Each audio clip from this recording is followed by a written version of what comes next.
the lost Baldwin brother, Adam Carolla. Yeah, get it on. Got to get on a trip to get it on. Thanks for tuning in. Thanks for telling a friend. Stephen Baldwin in studio. New podcast, One Bad Movie. And you can find that wherever you find finer podcasts. So much to get into you with, Stephen. I'm interested in the whole Baldwin clan. I really am. I'm interested in your brother. I only know Alec. I do not know the other Baldwin brothers. I did Jay Leno once, and he goes, fresh off the Baldwin Breeding Ranch. Stephen Baldwin on the show this evening. The Baldwin Breeding Ranch. Well, alliteration, at least he had that working for him. But there's a few of us. 4 of us. There's Daniel, 4 brothers. William, Alec, Stephen. Yeah. Daniel in one of the greatest movies of all time. Which one? Well, like you have to ask. Well, I'm the host of One Bad Movie, so you gotta, I don't know. If you don't get Daniel in there and break down Harley Davidson and the Marlboro Man, you are not doing your job as a podcast host. One of the greatest cinematic efforts of all time. Don Johnson. Were you there? I was on the set many times. Really? Because Mickey was, has been a friend of mine for a very long time. Mickey Rourke and Don Johnson. Mickey Rourke is Harley Davidson, and Don Johnson is the Marlboro Man. And if anyone can describe the plot of this movie, I will give you a handy and whatever parking lot you tell me the plot. Oh, my Lord, as far as I can tell, it's 1993 in Burbank Airport, and there's an old honky-tonk bar, but we've entered the future, and there's some sort of mystery drug. It's blue. Drugs used to come in lit-up cases. Like it'd be some weird syringe, it'd be backlit and stuff like shh. Yeah. They'd show it, and drugs. And it was in the future, but the future was like 1996 and a half. Right. And that's all Not I like got. now. Not like now. What was that movie? Did you know what it was when you were there? Well, I think kind of the poster speaks for itself. Yeah. And I think you have to, again, I analyze films very differently now from the perspective to which I'm doing my show. I'm not going to say that a million times just because literally I have One Bad Movie on the brain, which is the conversation between what do you think is a good movie and a bad movie, and what do I think is a good movie and a bad movie. Well, Harley Davidson and the Marlboro Man, in my book, is a bad movie for one reason. To watch Don Johnson seriously the entire film turn and go, Harley? Harley. Dang it, Harley. And Mickey like, yeah. Everything about that movie was on the nose. Okay, we're out of here. Yeah, Wilbur. Yeah. Your brother played sort of strongman, enforcer, thug type, right? Brilliant. Had you done The Usual Suspects before or after this movie? Because Daniel better hope. What year? It's you 96? did it after. No, the movie took place in the future. That was like 96. The movie. So your question is, I want to know if you stood on the set after making The Usual Suspects and watch your brother make this flaming pile of cat shit. I'd have to know the years. If you fact checked Marlboro me, Man 91. Yeah. Okay, so Usual Suspects, it would have been before. I would have been on this set before I did. Oh, God, did he dodge a bullet? Yeah. God, if he dodged a bullet. Oh, because Usual Suspects 95. Because if you had Usual Suspects. myself. Thank goodness. Oh, the judgment you would have stood in. So coming from you, any judgment. So you weren't up to a lot in 91 or 90 when he was shooting this masterpiece known as Harley Davidson. I got married in 90. Congratulations. Still married? 35 Still married, years, bro. Right? Yeah. Thank you to all the people. I just did a big article about my 35th wedding anniversary. Very sweet. What were you doing career-wise when you were on the set hanging with Mickey? I probably was shooting the Young Riders back in 91. Young Riders, right. When I was just getting married, just starting my family, living in Tucson, Arizona. They shot it in Tucson. That's why I was on the set. It was during Young Riders. All right, now it's all coming back to you. Kind of. Well, not all of it. And is Mickey, were you guys partying pretty hard back then? Not me. No, when I got married, I was sober. Okay. Mickey was having a good. But you say I hung out with Mickey Rourke in the early '90s, late '80s. What about it? Is to say I'm having a good time. I can't tell you anything that I even would try to remember. I don't remember. But it's all a blank. I'm assuming there were good times that were had. Well, Mickey's Mickey, bro. Yeah, that's what I'm saying. You know, Mickey. I was with him a few times when some gals, you know, who liked him were with him. And, you know, he would, you know, move into certain kind of private environments on occasion. Listen, people ask me about Dr. Drew. I got the same answer. Yeah. So I understand. Oh, yeah. You're comparing Dr. Drew to Mickey I've Rourke? been with him, and there's been some lady friends, and he does what he does. Oh, that's a scoop right here. Listen, I understand how to answer a question, a delicate question, because I've hung out with Drew so long that I understand. So now, I have another question. Segue into Drew. Segue into Drew. Because I had a creepy moment with Dr. Drew recently. Sorry, creepy or creatine? Creepy. Okay, sorry. Not creatine. I don't know. Stop selling products for Dr. Drew, please. A creepy moment. Go ahead. Tell me. So, did you do Special Forces? I did not. I thought you did. He did it. I did Special Forces. Yes. And then random in a phone call conversation with Dr. Drew after I did Special Forces, he said he was going to host promotional commercials for my season of Special Forces, and he would see me soon and then I never saw him again. Well, he likes the ladies, he likes the booger sugar, and he likes lying. That's what I know about Dr. Drew. So, but now he still subscribes to all those things. All of the above, bro. Wow. Well, maybe the good Lord was looking out for me. I think so, because, you may have relapsed. Yeah, who knows? Yeah, true. So, Mickey Rourke back in the day. Snorted some creatine. Go ahead. You got here. What year did the Baldwin? So, Daniel, right? All the Baldwins, there's Backdraft Baldwin. Shit, I was just trying to think of his name. William. So, you got William. Everybody had success. Yes, of course. Some more than others. Yes, of course. You sound just like Alec when you do the yes, of course. No, by the way. I want to sound like Alec, I can go way down here. Have you been watching the reality show? Yeah, a little bit. I love the kids. They're great.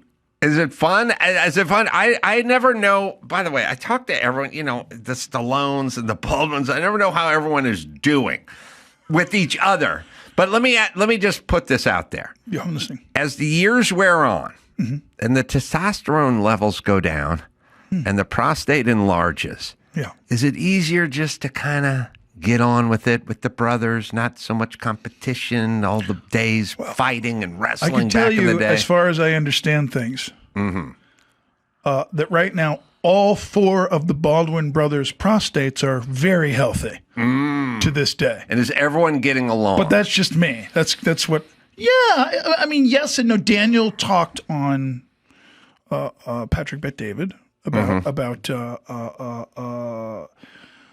getting along and not getting along. My mom passed a few years ago. And when the she's 93, I believe. Yes, and 2013 maybe. I think I looked this up. And 2022. When the parents are gone, the siblings kind of say what they want to say. You know what I mean? It no longer becomes that. You don't want to say anything that'll upset mom, and wait till she gets to heaven. Yeah. So all that said, I think there's a cordial disconnect right now. A cordial disconnect. Are you the only Baldwin that would be considered Republican or conservative or religious? Because what I have found is folks that are very progressive talk about tolerance a lot, but they don't really tolerate people who might have different views than them. And especially, if you voted for Trump, that can be a problem. If you're religious, that can be a problem. Of course. And so while it's not really a deal breaker. It's not really a two-way street. So if you work in Hollywood, everyone you know voted for Kamala Harris, and everyone you know is an atheist, and I don't care. But they would care if you voted for Trump. It's not a two-way street with them. Correct. So with you, are you the only outstanding Baldwin? Well, I'm retired from politics officially. Like I've been saying that for 3 years. Well, conservative not as a pejorative or anything, just a more conservative-leaning person. Let me get it all out, because listen, I'm not going to specify why I retired from politics. Okay.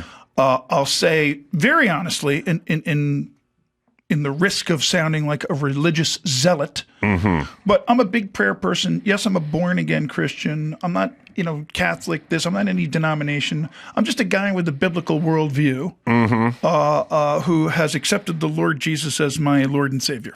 And you know all about that. You've had these conversations before.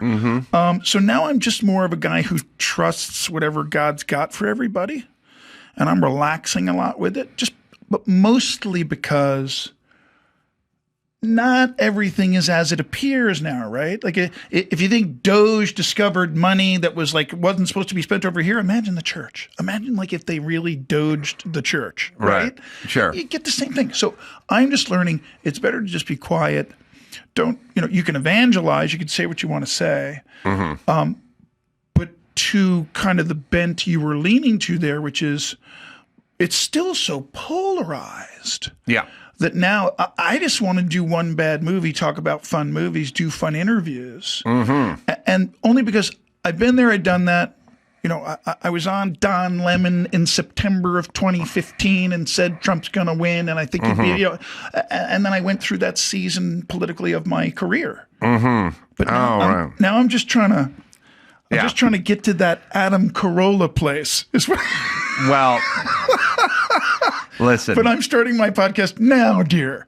Look, so Stephen, Daniel, I bet you're all right with. Alec, I find to be a very interesting guy who I've always thought was a little victim of his own IQ sometimes, where he sort of, there's a kind of an intelligence that turns on itself a little bit sometimes. And I wonder if he's got a little of that. I mean, I know him quite well. He's just a passionate guy. Yeah, I know, but that's what I'm saying. He's an actor. Yeah, he's passionate, but he also has a sort of intelligence that refuses to accept certain things, mixed with a little sort of old school. Yeah, there's a little Marlon in there. There's a little Marlon mentality. Right, Brando. Right, so old school fire. Put him up. Kind of Hollywood, which don't really exist anymore at all. Yeah, but anyway, it's kind of nice to have him ease into his dad bod here. I kind of like the sort of mellow version of him. Yeah, well, he's getting his cardio in, I'm sure. Mellower version of him. He's got 7 children. So off the air, you and I were talking about the Toyota Grand Prix, which is fabled, and it goes way back. Right. And everyone who's done it, everyone who's anybody. I mean, the George Lucases of it, and I mean, it goes. I love that. It goes Gene Hackman, and it just keeps going. That was my year. Oh, you were Gene Hackman. You did it 1990. I did it 5 times, but I didn't do it until 2008 or 9 or something. I did it in 90. 90. It was kind of at that point, he was just kind of beginning the pro celebrity part of it. Yeah, it was. I did the last one too, which I think was the 45th year or something. Right. So it must have started in 80. It's like Donny Osmond. I mean, the list is crazy. So remember. You won in 90 at Toyota, at Long Beach. Right. On the street course. On the street course, the pro celebrity race. And you'll remember. All right, hold on. In 1990, Andrew, who ran that race? And do you remember? And do you remember training at Willow Springs with Danny McKeever? Fast lane. Remember Danny McKeever? Yes, was he your teacher? Yes, you would go. So here's how it worked. They'd go, you got to go for 4 days to Willow Springs, which is in the high desert. Willow Springs has a big track, 2.5 miles or something. It's called the fastest track in the West. I did a professional Trans Am race there. That's the big track. Then they have a smaller, like Streets of Willows, sort of in the back. Right. And it's a smaller course, but that's where you would train with the Toyota. And you show up, and a lot of people stay out there at a hotel and they fucking party and they get into it. Like skydivers, they're out there. I went back and forth a little, but you train for 4 days, then you come down to Long Beach and you practice and you have a qualifying day and blah, blah, blah. Mm-hmm. So you, in your race, was, let's see, 91 or 90? 90. 90. All right. The year I got married. All right. Young Guns. Your brother coming off of Young Riders. Young Riders TV show for MGM. Josh Brolin. Played Buffalo Bill Hickok. Josh Brolin was the first year I did it. He was in my class of Toyota Grand Prix. Exactly.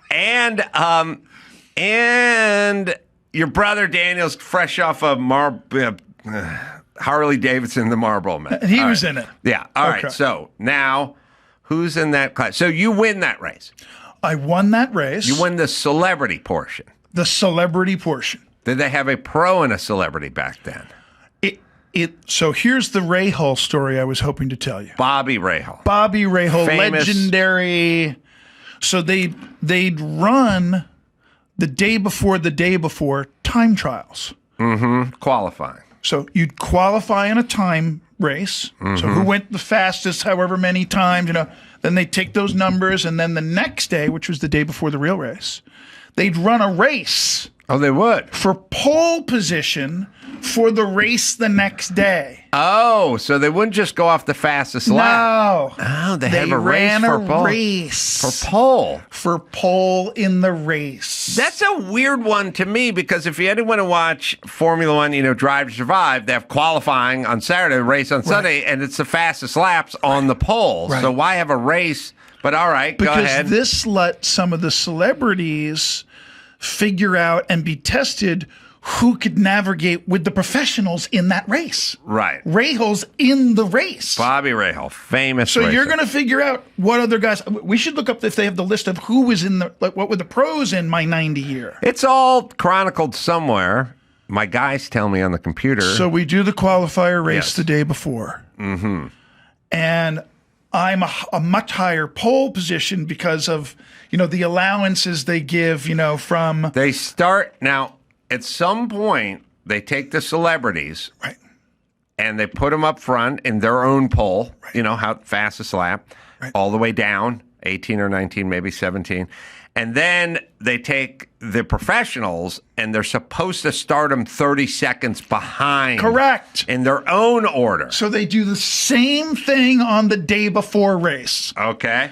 So I get to lap 3, and I'm just watching my lines, and I'm in this little Geostorm that I could flip this car easy if I Geostorm. Yes, Toyota Geostorm. Wasn't that? No, I think we got to look it up. I think Geo was a Chevrolet. Or was that? Am I thinking Denver? Else. I could be spacing about. You're the next thinking about year. Denver. You're thinking about next year. What was the Toyota cars? Celica. Right. You're driving a Celica. So I'm in this regular production car. They've kind of just tweaked a little bit to race with. Mm-hmm. So you really can't go crazy. Mm-hmm. You can't. You have to really be careful driving. Mm-hmm. So I'm going as fast as I can, braking last, getting on the gas, hitting the right apexes, doing all the and I look up like 15, a quarter of the way into like lap 4. I look up and literally in my rear view mirror, it just says Rahal backwards. Mm-hmm. It's on his windshield above his driving is Rahal in the car they gave him. Right. So I look up and it says Rahal, and I'm like, oh shit. You know what I mean? Like, holy fuck, Bobby's like inches from the back of my car, and I just wasn't paying attention. Mm-hmm. So all of a sudden, I'm like, well, fuck this guy. Mm-hmm. Like, what am I? Like, he's inches, but like, does this mean keep going? Where are you? Willow Spring. No, this is Long Beach. Long Beach. This is on the course that we will race. Yeah. What part of it? I don't even. I'm just humming along, and he's behind me because we have some footage of this. So says the internet. I love it. And by the way, you should be able to find a list of celebrities from 1990 that you put on my list here. But go ahead, sorry. Car driver this weekend. But this is amazing because there I am. Because Ray Hall. I see you're running some unusual racing gloves here.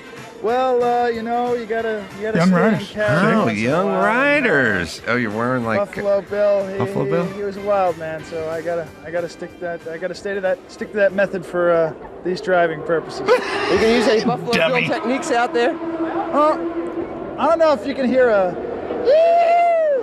over the sound of the engines, but if you do, you'll know it's me. The television actor seemed a bit nervous about He was their into fellow it. sports Dustin stars like McQuinn. Larry Zonka from the Miami Dolphins, Larry Zonka. motorcyclist Bob Hurricane Hanna, and boat racer Chip Hanauer. But everyone would be racing Those are an identical pros, car, right? as Toyota representative Les Unger explains. One of the neat things about the Yeah, Toyota Pro Les Celebrity Unger. race is, Yeah. of course, the fact that... All right, find me the list of who. Dwight Yoakam. Right? Yeah, well, the stupid list is on the internet, so find the But stupid look at these list. cars, bro. They were, Yeah, okay. Johnny Rutherford, pro, Indy guy. There's Baldwin. right? Which Baldwin? Is that Daniel? All right. No. There's Johnny Rutherford, IndyCar driver. So there's the pro class and the celebrity class. Right. And the pro class and the pro class comes up pretty fast on the celebrity class. Often They catch up to us at some point. Yes. Yeah, they're gonna- not always. Right. Not always. Sometimes if the guy's fast, a couple fast guys in front, they won't. Yeah, But yeah. shit happens and whatever. So, I don't Ray get out of Hall's Ray right- Hall's way. Yeah, Bobby Rahal. And I get like probably, I told you, 1/3 into lap 4, I see Ray Hall. I get 3. I get almost to the beginning of the 5th lap, which slows down into a hairpin. So you got to come really brake At hard. the front of Shoreline. Whatever, Yeah. whatever it is. So I go real fast. He's behind me, and he waits, Adam. And right when I hit my brakes, about 150, 200 feet out, doing 90 miles an hour, he comes right up. He waits, and I go wide like this, about 100 feet out, and he just taps the back right side of my car. Right at the hairpin. Right, Spun you right and out. my car went. Stuffed me right into the wall. Were you able? But you won the race the next day. Can I tell you what he told me after the accident? Yes. I walk up to him and I go, "Hey, what the fuck is your problem?" Mm-hmm. And he's a big, tall fucking guy. Yep. Ray Hall was a big dude. Mm-hmm. And I walk up to him and I go, like, was that a joke? Was that it? Like, I had to know, like, did you deliberately do that? You know what he said? I go, "Hey, man, what the fuck is your problem?" I go, "Was that an accident?" He goes, "Next time, get the fuck out of my way." Wow. Like a racer. that, Adam. Didn't hesitate. This was the difference between knowing and not knowing what these guys are like. Yeah, there's a famous story. We got the list. You can put it up there. I can read the list. See, we got winner in the pro division, Bobby Rahal. All right, Stephen Baldwin wins the celebrity on the same lap. Let's see. I mean, that's a great name to be right underneath, eh? Yeah, Johnny Rutherford, Chip the Che. Trying to think of what name is that. Ed Arnold. Let's see. Larry Zonka. You got to text me this. Peter Cetera from Chicago. Yeah. And I'm trying to read it here. Dwight Yoakam, I know. Let's see. What do we got? News. What's the bottom one over there? Dustin. I don't know what that is. All right. So there's a funny story, a kind of interesting story. Ray Hall story. Ray Hall is driving. He's driving with Newman out here after Newman comes back. I remember. From Le Mans in 79. Yes. And he's driving a Porsche 935, which I own, which is a Newman car. And they come out here and they go to like Road America or something like that. And Newman's lap times are not good on this 935 Porsche, which is a big behemoth, super powerful, finicky and difficult car to drive. Right. And Newman is saying, I don't know where to brake, or I need to know how to get around this track faster. Now it's Ray Hall's driving and Newman's driving. It's an endurance race. So one guy jumps out, the other guy jumps in for an hour, then they jump out again. That's how they do this endurance race. And if you got one guy who's going slow, that's going to hurt your team. I mean, think of it as a relay race, right. and you got one guy who's real slow, right. So you want to coach him slower. Up. So slower. So Ray Hall, who's super fast, who does Indy, does sports car racing, does everything, tells Newman, Newman probably says, take me for some laps on this track, some hot laps. I want to know where to downshift and where to turn in and stuff like that. Let me see what you're going to do. Right. But there's no passenger seat. It's a gutted Porsche 935, and you don't have a passenger seat because why would you? So he just gets in. So he puts like a milk crate in there on the passenger side. This is Newman, like at age 58, hangs on to the roll bar and tells Ray Hall to take him on some hot ass laps in a 700 horsepower 935 around Road America. So that's a good story. Newman. So they put you in the wall, but you're able to repair the car, get out the following day, and win the celebrity division of the race. Number 2 behind the man that stuffed me in the wall. Bobby Rahal wants you to get the fuck out of the way. Next time, get the fuck out of him. I just literally, like a puppy, like a gizmo. I was like, it melted. I was like, sorry. What movies, by the way, are you breaking down on your new podcast, One Bad Movie? Because I'm already putting Marlboro Man and the Jack Daniels. Okay, let me do what I do best now. Okay. Hey, Adam, ever been in a bad movie?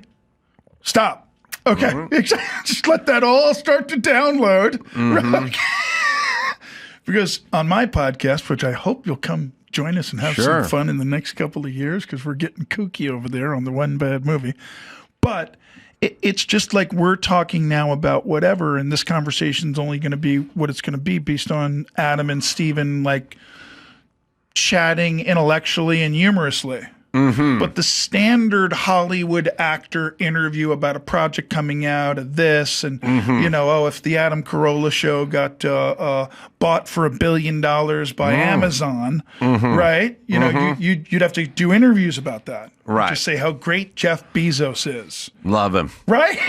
So I want to know what your worst movie is. I haven't done a lot of movies like you, but I have movies. I don't know if you put in Rotten Tomatoes my lowest score, that's score, and my highest score. Quick, yeah. I want to know, because I've been in people's movies. I already know you've been in some not a lot, humdingers. Not much. I've done more than you think. Maybe more than I think. This is what backstory on One Bad Movie is. When I started developing this with my guys, I've done over 100 films. I've done over 100 films, and I literally, from memory, I went, Harpies, Sharks in Venice, Earthstorm, like the Toronto ones for the cash. So, sorry.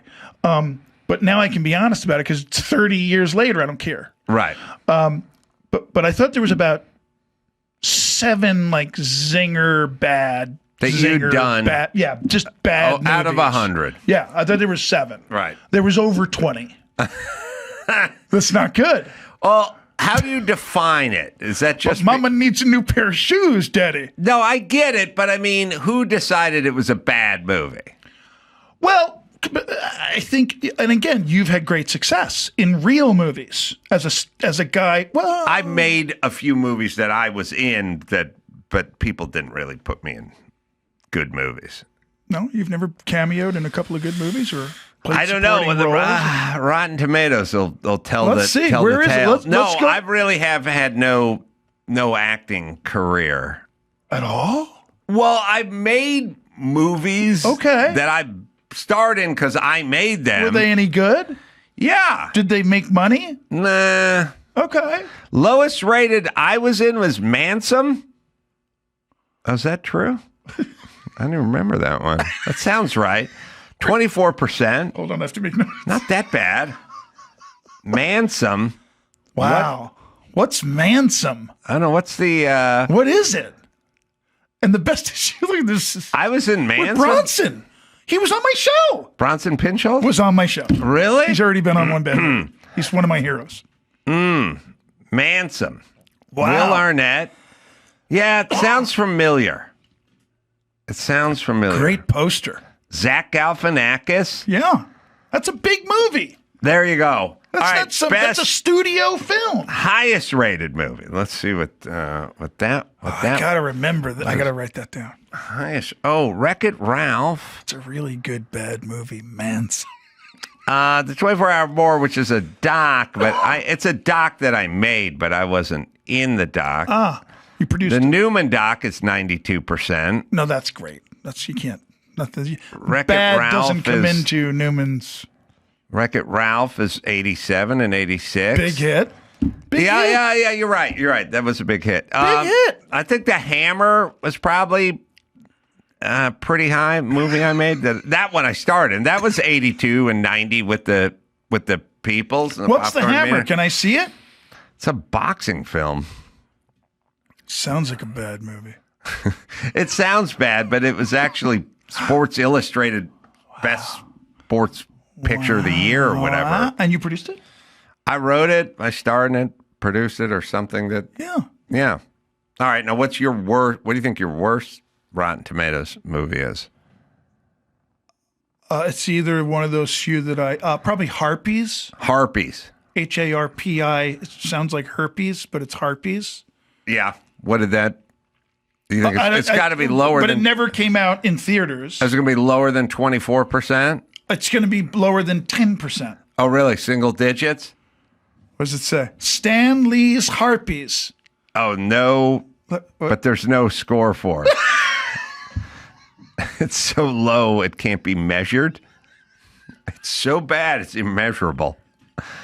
Immeasurably bad. Immeasurably Stephen bad. Baldwin. Yes, I've arrived. How is it that everybody had an acting career in your family? That seems... I'm so sorry. Am I okay in here? That seems statistically almost impossible that everyone was in movies. Yeah.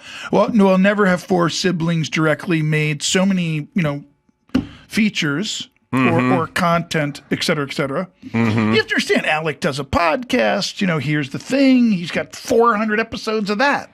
Yeah. He's busy too. Billy's acting all over the world. Daniel, has a new kid like Alec, so he's... Oh, sorry. Breaking news. Usual Suspects, highest. I think we probably could have figured that one out. Yeah. Lowest. Oh, shit. With a 0. At 0. And it's not the Stanley?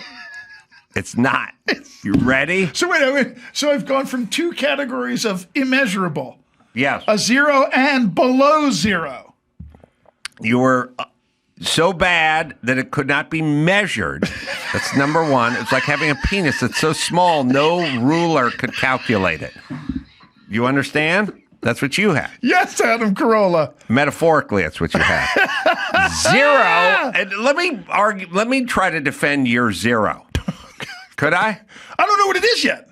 It's Slapshot 2. Ooh, that hurts. That hurts. Wait a second. Rotten Tomatoes said 0 on Slapshot 2? Well, speaking of Paul Newman, Slapshot, let me see if I can... He's rolling over in his race car, for God's sake. Let me see if I can soften the blow a little bit for you on this 0. But first things first. And then I'll tell you the dumb reason why I did it. Go ahead. The reason... Slapshot 1 was beloved. No, it's... If there was no original Slapshot, right, this thing would be soaring with a 7 or an 8%. Maybe even 9. Soaring. You know what? Let's go double digits. 13. 13. You're mean. All right, I'm saying you're mean. It's how beloved the first one was. Now you're being punished. Okay? That's number one. And let me say this too. Yeah. I'm sorry if this sounds condescending, but it is almost as hard to get a 0 as it is to get 100. Does this mean you're not doing my podcast? I said the same thing to my son after he took the SATs. I said, boy, Do you realize how... I got a really bad score on the SATs. You realize Yeah. a 0, how much talent it takes? It's almost statistically impossible to get... Most men could live 1,000 Hold on, lives. your guys here. 1,000 lives. Give me the list on Rotten Tomatoes of other movies that have gotten a 0. Thank you. Okay? Pump your brakes, Carolla. There are many... I'm proud of my bad filmmakers movies. have Damn had it. careers that spanned 50 years and never gotten a 0. Homes.com, some might say Homes.com, is the best home shopping site. It may be Homes.com's super comprehensive and transparent directory for their agents. It's all there. Or maybe it's that Homes.com is the only site that always directly connects you with the listing agent who knows the home the best. Perhaps it's Homes.com's. Well, the fact that they have the most in-depth neighborhood content of any home shopping site that's extensively researched to highlight the personality of each neighborhood. Homes.com goes above and beyond to bring home shoppers the in-depth info they need to find the right home. That's right. That's why I go to Homes.com. Homes.com. That's Homes.com. We've done your homework. Simply safe. It's important. Feel safe at home. And that's why you do so many things in your home, so you feel safe, and probably more importantly, your family feels safe. Traditional home security systems only take action after someone has already broken in. By then, it's too late. Simply Safe is setting the new standard in home security. Simply Safe's Active Guard outdoor protection can help prevent break-ins before they happen. With AI-powered cameras backed by live professional monitoring agents, well, they will monitor your property and they will detect suspicious activity in advance. Monitoring, well, the plans start affordably around $1 a day. They've always been a great sponsor here, and we've always used them because they're simply safe and they're smart, and you don't have to pull wires and make a mess. It's Simply Safe with 2 eyes, right, Dawson? You can get 50% off your new Simply Safe system with professional monitoring and your first month free at simplysafe.com/Adam. Just head to simplysafe.com/Adam to claim your discount and make sure your home is safe this year. Keep your home, your family, and your peace of mind protected with Simply Safe. There's no safe like Simply Safe. You're not going to regret this, only because you're going to partner with me on this in the future. That's Once right. I educate you about the trend of bad movies right now, bad movies are trending, Adam. Are they? Yes. I did not know that. I just went to an autograph signing with Pauly Shore. Washington Summer Con, if I can mention, it's really fabulous. And this guy comes up with his daughter. I think it's Grace is the girl's name, who comes up and says, you know, my daddy just showed me Biodome, and it was so funny. And her favorite movie of mine is called Sharks in Venice, where I'm a shark expert that goes to Venice, Italy, because somehow mysteriously sharks are in the canals of Venice, which is not geographically possible. So it's a sci-fi movie. You know, it's me going like, you know, damn it, I'm a shark expert. I don't know about gondolas, for God's sakes. Look at the bite in that gondola, my God. You know. Where do you think that's at on Rotten Tomatoes? Sure. You're good. You got a great team. How does that work? 20, 23? 23. Feeling generous today, aren't you? That doesn't... I'm not sniffing a 2. That movie starts with a 1 where I come from. Where do you think Biodome's at? Because that's hard. Where the hell do you come from? I don't know. I've never seen it. I'm just on a roll. Biodome. No, wait, no. Biodome would be like a 50. The 50. I'm just kidding. It could I be. have no idea. I don't know anything about Rotten Tomatoes. We're going to find I out. only look at Rotten Tomatoes when they talk bad about Tom Cruise. Then I'll read those. it. You ever work with Tom Cruise? Born on the 4th of July is the picture with Oliver Stone. Yeah. Sharks in Venice, 14%. I told That's you. not bad. Oh, no, wait, it's being waved off. It's being waved off. Wait, what does That's that with mean? the audience. What does that mean? That's with the audience. No critic rating. No critic, but 14 with the. I told you it started with a 1. What is that? Wait a second. That voice just said no critic. What was it? Does that mean 0 again? Am I at 0? Only one person reviewed that movie. Would you like to hear the review? Yeah, I would. I'm taking a lashing here on the. That's all right. Here's the review. But it's just points everyone to one bad movie. Thank you. I can't think. Yes. It's a simple one sentence Hey, you know who that review. Cal is? Oh, wait a minute. I saw the review on Spinal Tap. It's just called Shit Sandwich. All right, that's a deep Spinal Tap cut. Who's the gal on the one sheet there with They me? can't Sharks print and that. Venice. What's her name? Who is that? Here it comes. Here it comes. The review? What's the co-star's name? It says Stephen Baldwin in the cast. And who? Let's find it. What's her last name? Vanessa Jalapeno? Johansson. Oh, is it some Scarlett Johansson connection or something? Her sister. Her sister. Scarlett's sister Vanessa. Wow. Along with Stephen Baldwin, she will looks solve like her. the shark problem in Venice, Italy. I assure you. Scarlett and Alec should get together and have a laugh about this movie. All right, review. Sorry, Dawson. Well, they broke it down to one sentence, and it says, at one point, the sharks appear to chew a limb off the Baldwin, but like a kid's cartoon hero, he's fine in the next scene. Shark. Listen, when you're on the poster, Daddy, Yeah, you got to live. you got to live. She called you the Baldwin throughout. The Baldwin. That's condescending. Fuck that. Well, I don't interpret it that way, Adam, at all. You know what? You're right. As the youngest Baldwin, I just receive it as the Baldwin. That's a tip of the cap. You're right. Why not? You're right. Let's look at it that way. Stay at the tip, Adam. Let's be Stay positive. at the tip. This might Focus. cheer you up, Stephen. The final sentence in the review is, overall, Sharks in Venice fails to live up to its snappy title, but it's just awful enough for a certain kind of film fan to find it delightful. There you go. All right, then. Thank you, Dawson. Now, what was the other movie you were talking about? Harpies. Harpies is No. Can you pull up the trailer for Harpies? There's no other way. The special effects are so bad. Or even like if you just roll the movie, there might not even be a trailer. You know those movies? Yeah. Yeah. Oh, that what- don't even have the trailer. Tom Cruise. That's what I wanted to ask you. What? Born on the 4th of July. Yeah. I'm in the high school sequences Okay. with Cher's boyfriend. Remember him? Rob? Well, Cher's had a couple boyfriends. She had Bagel Boy, who wasn't even Jewish. Rob. Is that Rob? Wasn't that the guy that worked at the restaurant or something? And One guy we called Bagel Boy, I think that's him. and we got the Harpies trailer. But he's in Born on the 4th of July. Yeah, He is. you got to show the Harpies trailer. Because when you see the Harpies flying from the special effects, Adam, it's just, there's no other word What than year? bad What year that is comes to this? mind. I don't know. You got to know. I don't know. Narrow it down. I have no. Dawson, help me, please, son. 2007. 2007. Any more lashings? I just don't know what I'm going to do. All right, here we go. It has been Throughout prophesied the in the ages. Reticle Scrolls that a harpy slayer will descend from the heavens to save us. You think you got problems?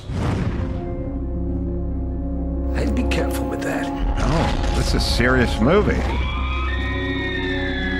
Wow. Look, it fits. Uh-oh, you've unlocked something in a museum. Oh, that's good acting. That's Lidville-esque acting. Look where I land. Hell am I? You land in a different land. There they are. What the hell was that thing? Oh, man. You're going. There's my father wounded there. I'm going to Not help since him. vampire I'll succubuses. take care of this. Oh, The this is... one. You are the harpy slayer that has been foretold. What the hell is... The alchemist. He's Harpies? the spell on Lord Kester. You want Vorian, right? That's right. How Then join us. serious is this movie? Ourselves to those creatures. Then you can go home. You got a deal. Very soon we will travel to the future. Is this movie tongue-in-cheek? You are the Harpy Slayer that has been foretold. How much of this movie do they mean? Look, yes, yes, yes. Hell hath no fury Like a harpy like storm? a Harpy Slayer. Stephen Baldwin. Wow. Stan Lee. Stan Lee wrote that? You just did the trailer perfect. You just said the fucking. That was button on the Stan Lee? trailer. Stan Lee? Wow. He must have had dementia at that point, right? I think he's probably licensed that title a few times. Wow. Because that's basically now walking my shoes. I get a phone call. Hey, Stan, it's based on a Stan Lee. Yeah. But, you're going to Uzbekistan to shoot it. Uh-huh. You're going to Bulgaria. You're getting paid and you're traveling. And yeah, but the note that the storyline, the script I read, you know what I mean? Mm-hmm. I read in advance that I was the Harpy Slayer that had been foretold. Right. And then I went, how much will they foretold? Yeah, I need money. Well, listen, tell me this. I don't know. I'm a comedian. I'll do corporate gigs for the Asphalt Convention in Florida, whatever. And people are like, what are you doing? I'm like, I'm getting paid. That's what I'm doing. I'm trying to make money. Sure. It's okay. It's better than my old job. I just have real jobs, and this is not one of them. Yeah. Okay. But your daughter just made $1 billion, right? Yeah, she sold her company. Apparently. Oh, my God. If my daughter made $1 billion, I would go insane. I would go insane. How old are your children? They're 19. They're twins, and no one's making $1 billion. But I'm give them a chance. Okay. But what is, It took Hailey 3 years. Took her 3 years to make $1 billion. What did you think? That was just some, Rotten Tomatoes it was a full journey? 36 months. Yeah. A full, and every bit of that 36 months. Briefly. To make $1 billion on a cosmetic line, right? Briefly, the cool part of it is. Yes. She's super smart. Uh-huh. Smart in business. Evidently. Succeeded as a model prior to, everything she's doing now. Yeah. But the cool part was she actually had an offer to do something pretty big and cool in cosmetics a couple of years ago and didn't.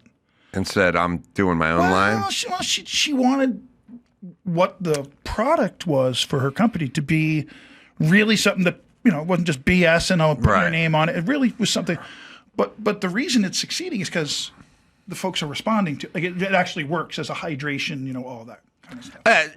You want me to send you some? I would like some, okay, but there's a new mist they just did that I'm going to send you. What is protocol as a dad who is given birth or in part given birth to this billionaire?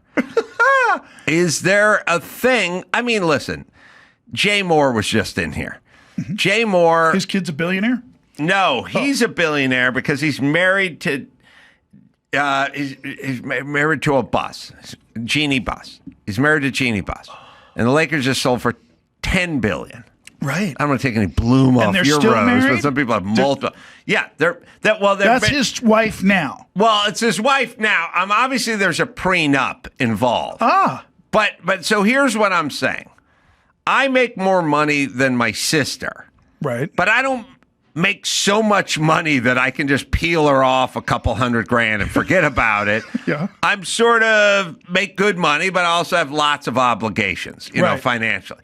So then you get into this sort of Genie Bus thing where it's like, okay, there's a prenup, but Jay, do you have to work ever again? Like, he's probably got a membership at the golf club. Yeah. You know what I mean? Yeah, I mean, Jay's a good dude. He keeps it pretty real and all that stuff. But, I mean, okay, your daughter, she likes you?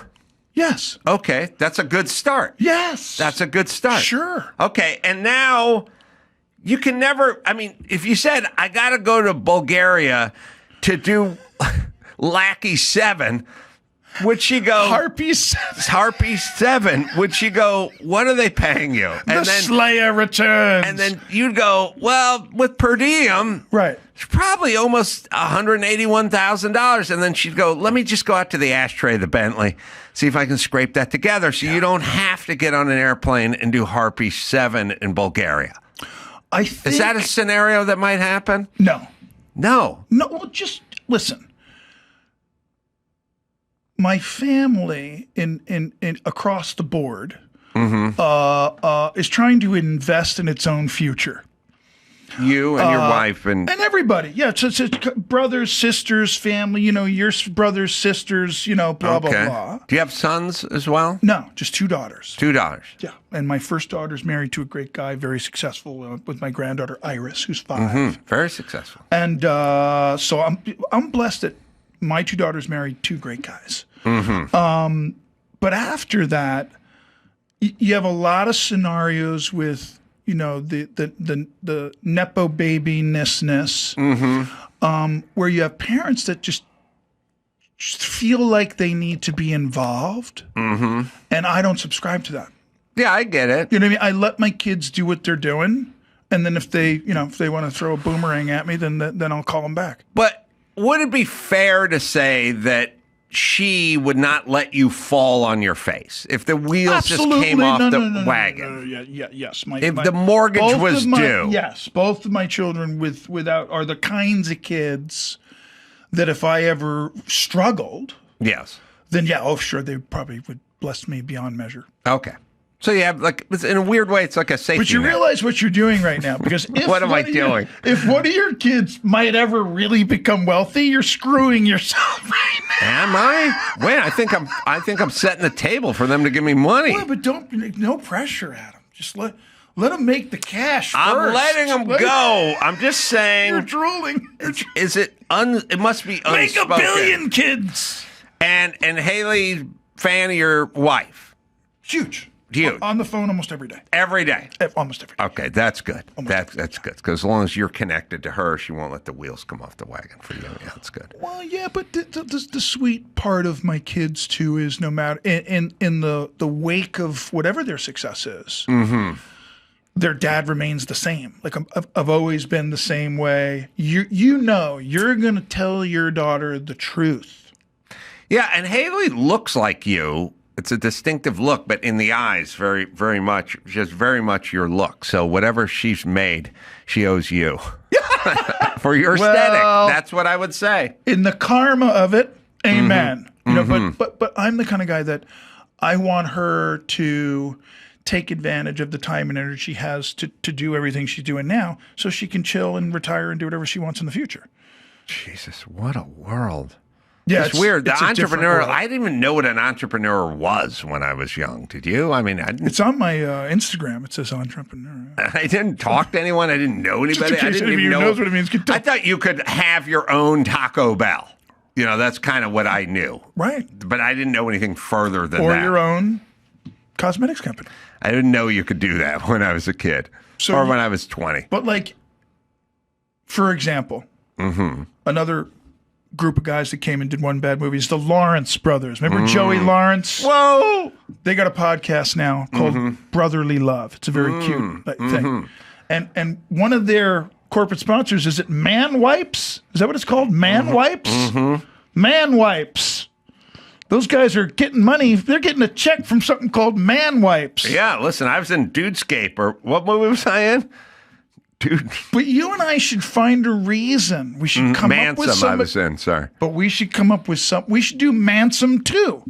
But the really shitty one. Go to Bulgaria? Yes! I'll tell you what, why don't we do this? Oh, no. After the show, you just text Hailey and you go, look, they want me and Carolla to go to Bulgaria to do Mansum 3. Or you could wire over just a little bit of scratch, and I could save myself the humiliation with having to try to act with Adam Carolla. And then she'd go, question mark, and you go, don't worry about who he is. When I'm done here, I'm going to text her and say, you ever heard of Adam Carolla? Question mark. Just let her do her research quick. No, she's going to be like, no, that guy? No. That's funny. That's very funny. And she married Justin Bieber, right? Which is crazy. And he was Justin Bieber. Do you remember the first time you met Justin Bieber? Yeah, I introduced him. You introduced Justin and Hailey? Yeah, it's a very famous video. Oh, really? Correct. I did not know that. Yeah, I took her to hear him sing Good Morning America. Oh, really? And then after years later, they reconnected. Really? Yeah. But you made the entree. Completely, yeah. Wow.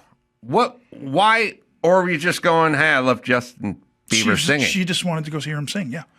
See, he did a show, Good Morning America. I think that film's at 30 Rock, right? Mm-hmm. So because of Alec and 30 Rock and just Alec and SNL, he's hosted so many times. I've been to that place and know the side doors, and I know the security of the building. And did it. So, yeah, I was able to take her to come hear him sing a show live that morning with on Good Morning America. Whatever the morning was. Yeah, whatever the 30 Rock morning show was, 6 a.m. Madness. And he was like in his teens or something back then, right? He was 14.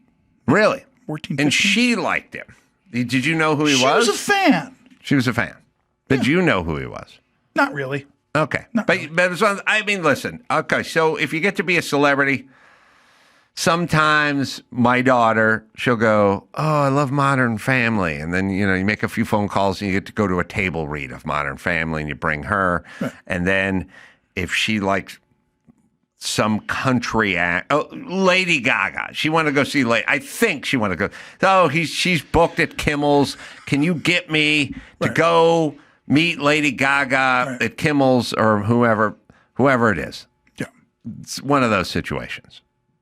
But it's the Beeps. Oh, can I do that? No, I'm saying that's what you do for Hailey.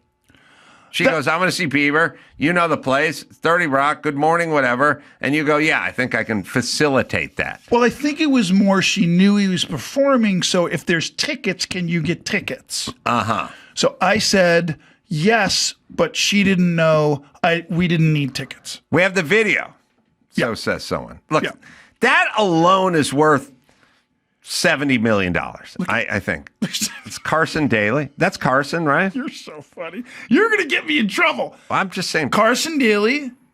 This is Carson. Carson's an old friend of mine. This is today remembering this. That's you? Meaning? All right. There it is. We've been enjoying your music. There's Stephen, Hailey's father there. That introduction. Ooh, look at the classic Bieber shake of the hair. That means I like you, I think. Again, this is like... Yeah, Carson Daly was discovered by Jimmy Kimmel, by the way. Was he? Yeah. Carson's funny. Carson's a great guy. Sweet dude. He lived in Palm Springs with his stepdad at a pro shop at a golf course over there. And Jimmy was doing mornings in Palm Springs, and Carson became like his intern. Right. He called him Kid Carson. And then eventually when Jimmy moved out to L.A. to do Kevin and Bean, at K-Rock, he took Carson with him. Kevin and V. And then Carson started doing stuff on K-Rock, and then Carson went to MTV, and now that's how that works. That's how it works. Yeah, he literally found Carson. But you realize I did you and the Drew show. I remember you several times. I remember back in the day, Adam Carolla. I do. You know the only thing I remember about it? You were eating a protein bar and you were chomping on it, and we were like starting, and you were like, hold on, one more bite. I got caramel in my teeth. Yeah, that's all I remember. I have no idea what you're plugging or what we're talking about. I don't even know. Can we look up years that Stephen Baldwin was on that show? Can we look that up, or do we not give a shit? Well, he was booked to be in there in '99, but Ray Hall put him into the wall and bumped him. True story. It was just me and Bobby Ray Hall. I'll never forget that. Graham Ray Hall's his son, who, by the way, races professionally at Indy. Oh, now? Yeah, Bobby Ray Hall's son is Graham. Oh, wow. And I'm just finishing the Bobby Ray Hall documentaries I told you off there. And will you independently release that? Yeah, I'm trying to think. We've made quite a few docs. Some we release independently. Some will release, and then Netflix picks them up, depending on what's in the zeitgeist. How many people submit docs to you? Do you take submissions, or you just develop your own? So there's three ways we'll do it. Right. One, at the beginning, was me going, I want to make a doc about Paul Newman's race car driving. Right. Just me. I have his cars. I know the story. Right. I'm interested in it. I read the book. And so I just paid for it. And we just made a doc.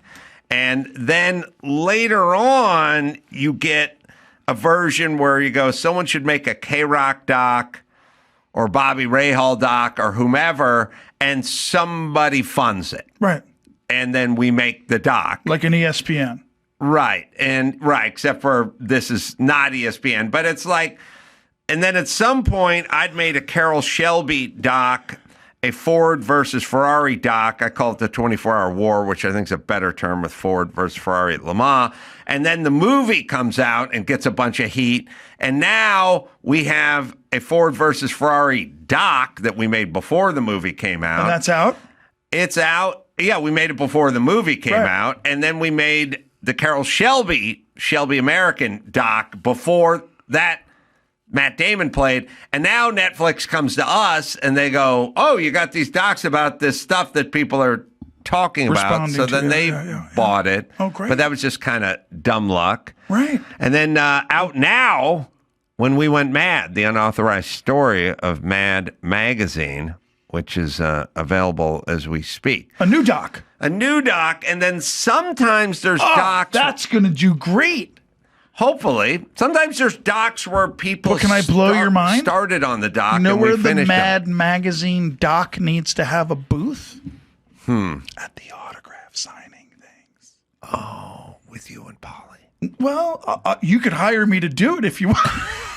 Well, I'll cover that fucking base for you, Carolla. tell but Hailey it'll you got to cost you go. a few pennies. You got to go to Spokane. And I'm to not do doing the Bulgaria rates. No, tell Hailey. Okay, Daddy. I wish Daddy could have lunch, but he's got to go to Spokane to hang out with Polly Shore, and she'll go, what are they paying you? What are they paying you? Because I'll double it. Not to go. Do that. Yeah, do the tour. No, you're missing good the angle, point of good my angle. whole inspiration now is no, let me go do this for you over there. Okay. Well, I think we have the poster. We have the poster. James, my guy James Moore is outside. James, just remember at the next autograph signing for Stevie B, I want to promote Adam's Mad Magazine doc. Thank This you. says Quentin Tarantino. Who's all in this? Who sat down with us in this movie? This is so amazing. I'm a huge fan. Of Mad Magazine. Huge. Judd Apatow, Beyond. Quentin Tarantino. I can't read all the names from here, but we'll. Judd Apatow, Weird Al Yankovic, Gilbert Gottfried. Oh, Gilbert's in this Paulie too. in it? I don't know. Howie Mandel. Howie Mandel's in it. Do you know Howie? Oh yeah. All right, you gotta figure out. I have an idea for Howie. All right, I'll get it to him. But listen. Here's why I'll whisper it. You know and Howie? you're in. If you're in my deal, if he takes the deal, Okay. he does game shows. Did you know that? Mm-hmm. Yeah. That's it. That's all we're gonna say on the air. I got a game show concept for Howie. Mm-hmm. If you get me to Howie, you're in the deal. For a fucking ham sandwich, Daddy. I'll drive you over for to a his. Bulgarian biscuit. I'll drive you to his warehouse after the show today. Let's go. Let's crash. He's always there. But he won't shake hands, right? No, but he'll do the bump. Right. You know, he invented the bump, I and don't then want to screw it up. COVID codified the bump. He It's an elbow started the bump. bump, Yeah, and then it's COVID. an elbow. Yeah, no, Howie's a great guy. Howie's local, and Howie But he does game shows. does. He does some Is of he that. ruthless like Mark Burnett and he just wants to make money? I don't know all that motivates Howie. He seems to want money. He does like real estate, you know. Oh. He flips houses kind of quietly into real estate. So he likes money is my point. I think he likes money. He never stops I think working. he could probably retire off the American Idol salary is my guess. Yeah, no, wait. America's Got Talent. Same thing. Yeah, but don't say that to Mr. Mandel. He'll get upset. He's going to get upset and walk you out of the room. If I name the wrong title? Yeah. Uh-oh. Yeah. And I'm not going to tell him which Baldwin has the idea. I'm just going to go a very prominent Baldwin. I'm not going to lie to him. Is that I'm how not you gonna get the lie hook to in him. his mouth? Yeah. Great. Yeah.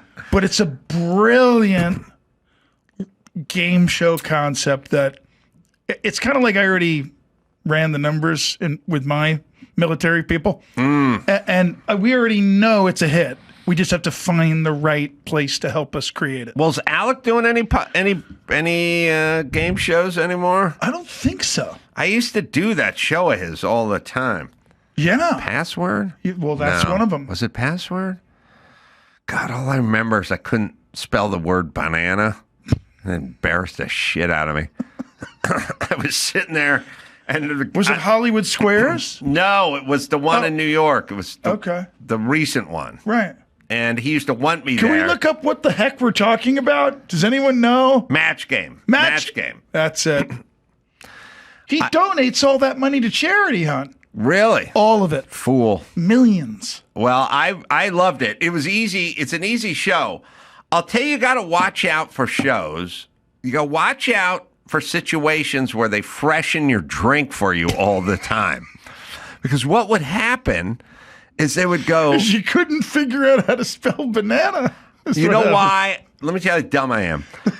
I panicked. I couldn't spell banana. Have you been to a Diddy party? A couple of whack-offs, I call them.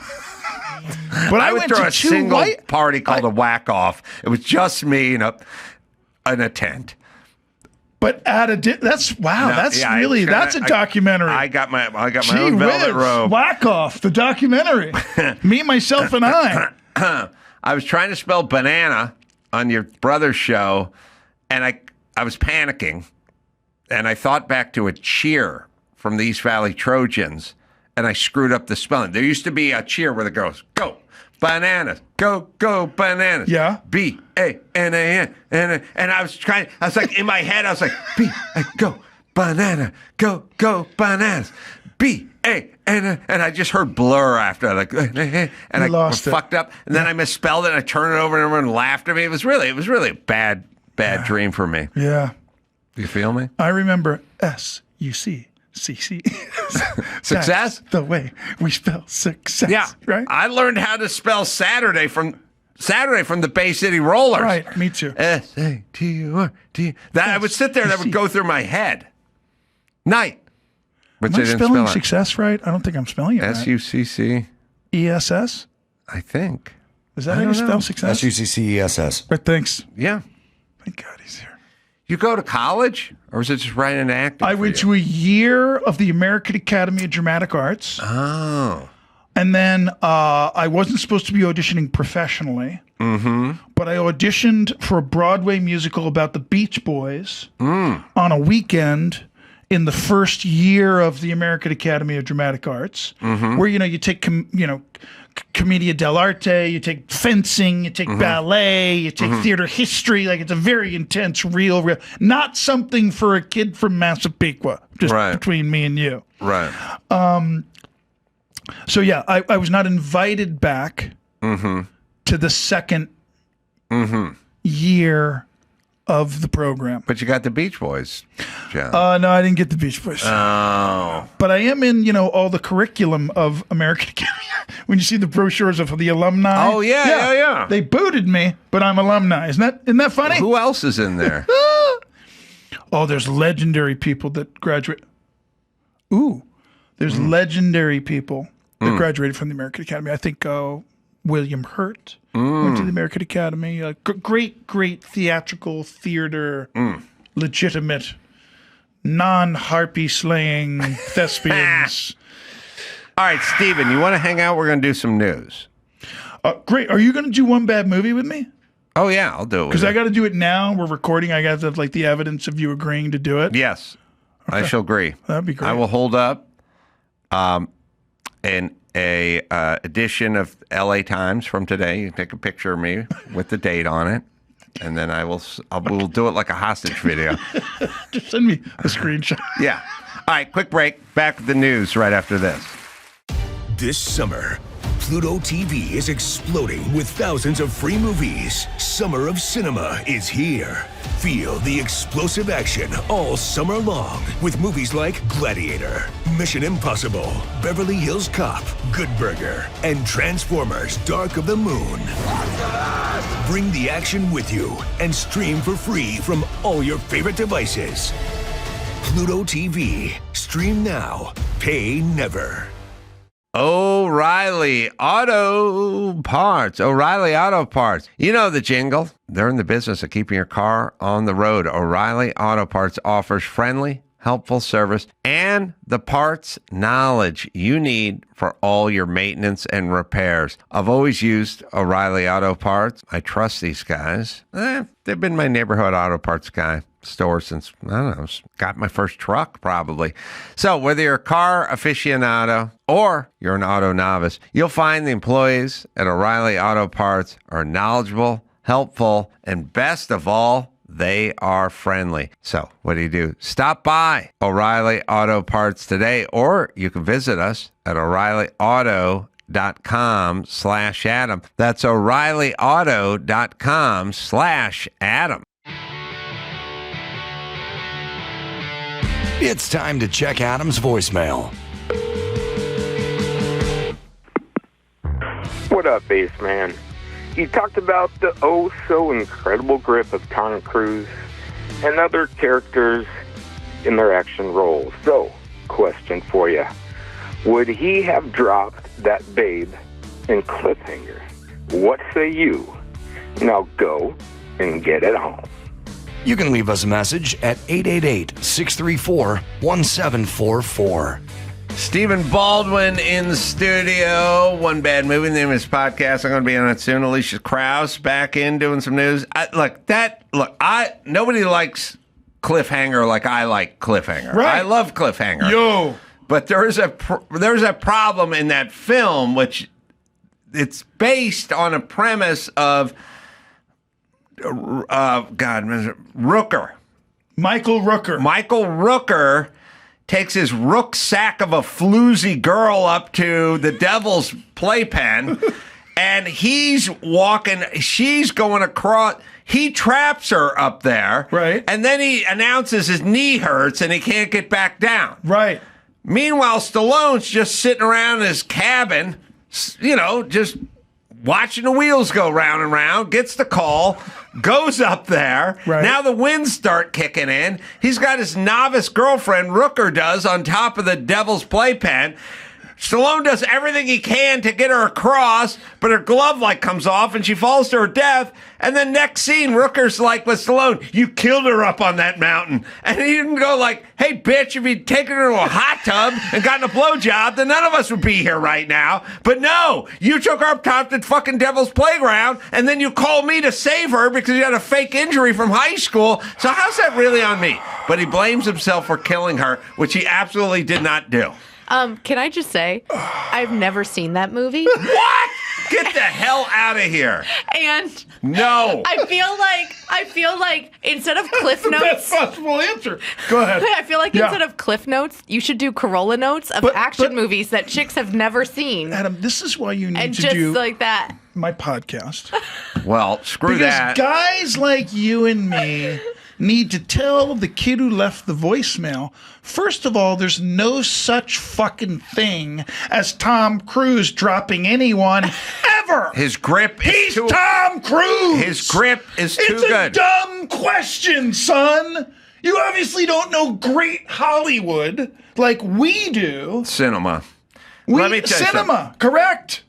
But you Sorry, and I need to. I can't do your show because it would conflict with my new cinema show called Cliff Notes with Adam, where I just deconstruct Cliffhanger over and over and over again. And I get everyone from key grips to catering guys, everybody who was involved.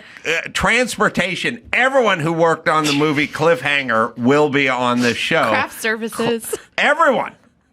Can I just be Sly in that equation? The voice of Sly? You be Sly. What do you mean let it go? Sly. I just want to do a bad Sly impersonation. I liked it. The movie was tough because it took place in the Swiss, in the Alps. Took place in the Alps, but they still had to figure out a way to get Sly's shirt off. Let me be really mean right now to Sly Stallone. Are you ready? Go ahead. Bro, back then, Cliffhanger. When you saw that poster, did you ever believe Sly Stallone was some expert climber on a mountain? Or did you believe at some point he was going to hang from something and his one arm was going to be bulging like never before? Well, free range guys are built like waif models, you know what I mean? They're because every extra ounce of weight is more. You got to hang. You can't have 230 pounds of weight up. They're tinier than I am. Frank Stallone's a great guy, but if you ask me, Sly's new series currently is like the cliffhanger. Look, didn't I tell you? Look at his pec. Look at his pec muscle. He's also doing a Yo, pose. has my pec on a poster. He's doing like an Instagram model pose, the toes out. He's gorgeous. arm back. Okay, you guys are jealous of my new podcast called Cliff Notes with Adam Carolla.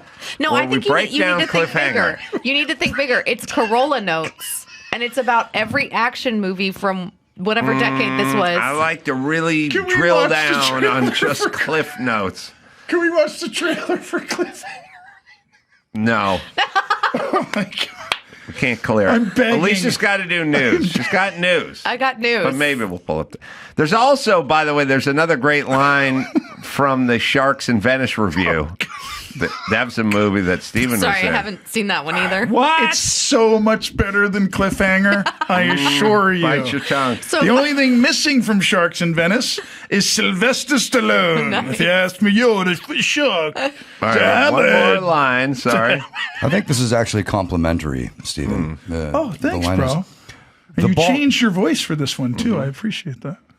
The Baldwin appears to be blissfully unaware of the kind of movie he's in. Oh, see? But it's the same person calling me. I think it's a testament to your acting skill. Did you know where you were when you were doing the movie? Blissfully unaware. Bro, what is acting? The pursuit of truth. So if I'm so in my own oneness of truth that I can almost believe anything.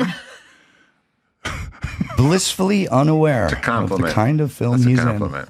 Stephen Baldwin, blissfully unaware. Did you get to go to You Venice know who would to agree shoot with that? it? Alec Baldwin would tell you that's what's going on. What? Did you get to go to Venice to shoot it at least? No, I think it was Bulgaria. Bulgaria! Damn it. All right, Elisha, let's do some news. We got some news. Sad. This Keep going. honestly didn't surprise me. It comes from Evie Magazine.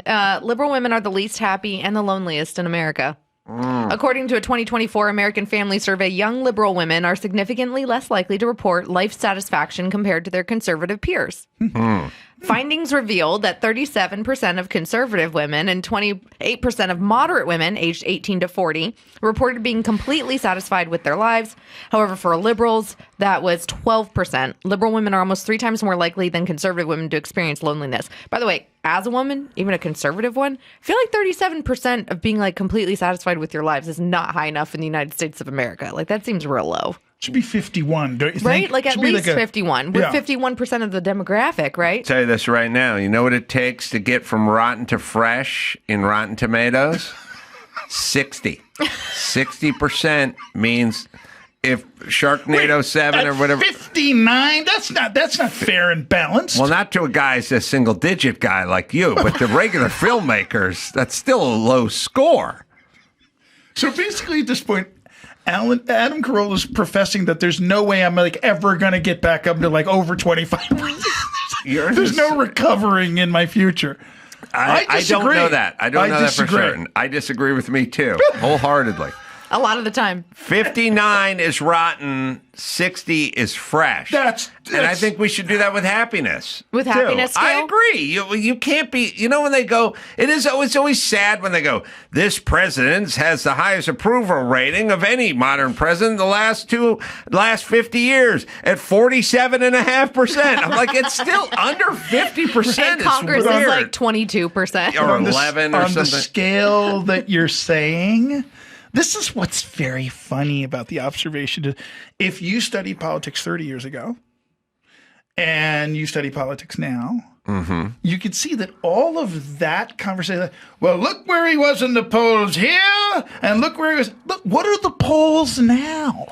The polls are like how fast their facial hair grows. Like it's the weirdest crap that means nothing. Well, I think there should be more happy people than in the 30 percentile. I feel like for conservative women to be Yes. like, yay, 37% of us are happy, it's still not high enough, right? I agree. Totally. But the I data agree. also shows, and I do agree with this, so there's Brad Wilcox, he's a sociology professor, and he said that they've seen research that conservative women tend to be more likely to embrace a sense of agency and independence and to have senses that they're not the victim of larger structural realities or forces. Well, the victim mentality thing is horrible people, and the fact that we've tried to do that to generations of people, especially black or brown or women or lesbian or something, is it's like when I would hear Biden constantly doing the race hustle, I was like, that should be against your fiduciary duty. Like, as the president of the United States, calling your country systemically racist is an insane thing to say over and over again. And it's hurting people,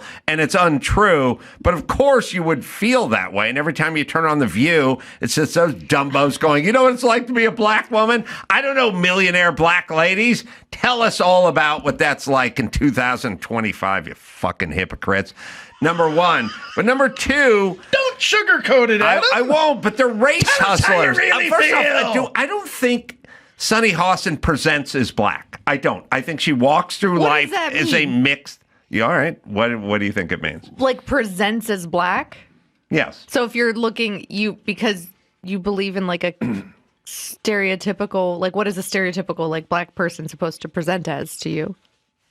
Well, not Sunny Hostin is what I'm saying. Is that offensive to you? No, I'm kind of like confused. Oh, what a black person looks like? Looks like, let's say Ellen is not black, right? Ellen DeGeneres? Yeah. Yeah, she's definitely not black. How do you know? She's a white lesbian lady. How do you know she's like, not? Literally does stand up about it. But how do you know she's not black? She might not, because she doesn't identify as it, quite honestly. But how would you know if you're just walking down the street and you saw Ellen? Because of the color of her skin. All right, so that's part of it, right? Okay. Well, don't you think? Sure. Well, you just said it. I'm asking if you think He's wanting you to be sure. Yeah. It's the color of the skin. It's the cutest thing. Yeah. And what else? Just the color of her skin. Nothing to do with like her blonde hair or anything like that. Oh, well, yeah, but anybody can have blonde hair now. That's a true. lot of people do. That's true. But then there's other people. There's other traits. All right, so have other hair there's underneath. darker people who might present as black. Uh-huh. But then Sunny falls somewhere in the spectrum, is what I'm saying. I don't know that I would know what she was if I just met her. But when you say presenting as black, are you referring only to her skin color, or are you also referring to like how she speaks or carries herself? Because that's what I was like about. Oh, no. She doesn't look... I would not... If I was a cop, I wouldn't know to pull her over as a black woman, is what I'm saying. Because I wouldn't know, per se, what she was. I think, honestly, I speak for all of my gender when I say most women probably need to be pulled over because they're not the greatest drivers. Right. But I wouldn't know, like, if she said, I got pulled over because I'm a black woman, I would argue that As a judge, you're like, I don't think the cop would know you were a black woman driving a car. Got it. But maybe you were speeding. But she's walking around saying she's constantly being judged. Yeah. And I'm saying I don't know that people would know to judge you as a black woman. Got it. By the way, was she the one that had that everything story? in this Was she the one world. that had the story where she was offended when somebody asked her at the department store, like, for where the certain size clothes were? Because that happens to me all the time, where like they assumed she was a store person, and she's like, I make more than minimum wage, and I was like, woman, I get that. When I have 4 children in tow at Costco, people ask me where stuff is. Like, I don't take offense to it. Find me a picture of Shirley Hemphill, and I will try to illustrate my point, Elisha. But No, I get what you're saying. I just think that. So Sunny views herself as a victim, and conservative women tend to not do that. Well, is there another thing too, which is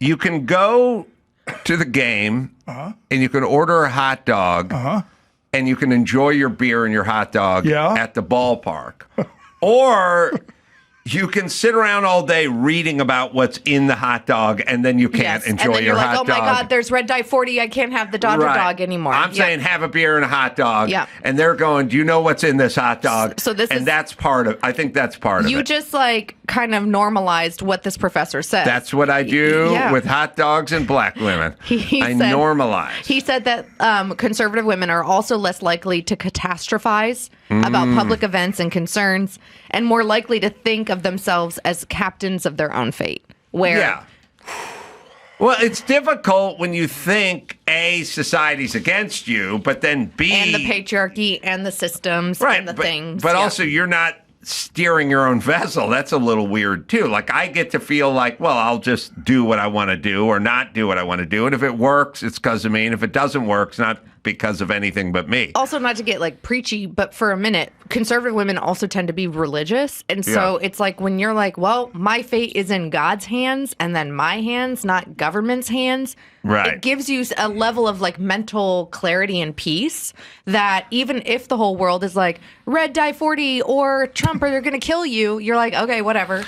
I would argue that the chasm, but forget about Republican, Democrat, progressive, conservative, I would say just the chasm between religious women and non-religious women is probably good for at least 14 points, which would be a high score for you on Rotten Tomatoes, by the way. Gosh. Steven. Oh, we have a picture of Shirley Hemphill.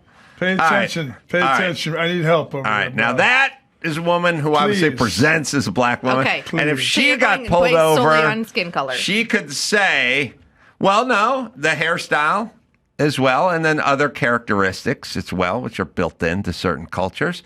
It's not solely on skin color, but there are other things that are built into other cultures, all white, Hispanic, Asian. I don't know. I guess I have black girlfriends that are lighter skin, and they sometimes, I think they're in a tough place because to the public, they present as white. And then sometimes to like members of the black community, they're not like dark enough. Yeah, I get that. And so that's why when you originally said that, I was like, well, what are you talking about? Because I don't think that Sunny Hostin is a victim. No. We're all victims to have to listen to her take every day on The View. Agreed with that. But I think that, anyway.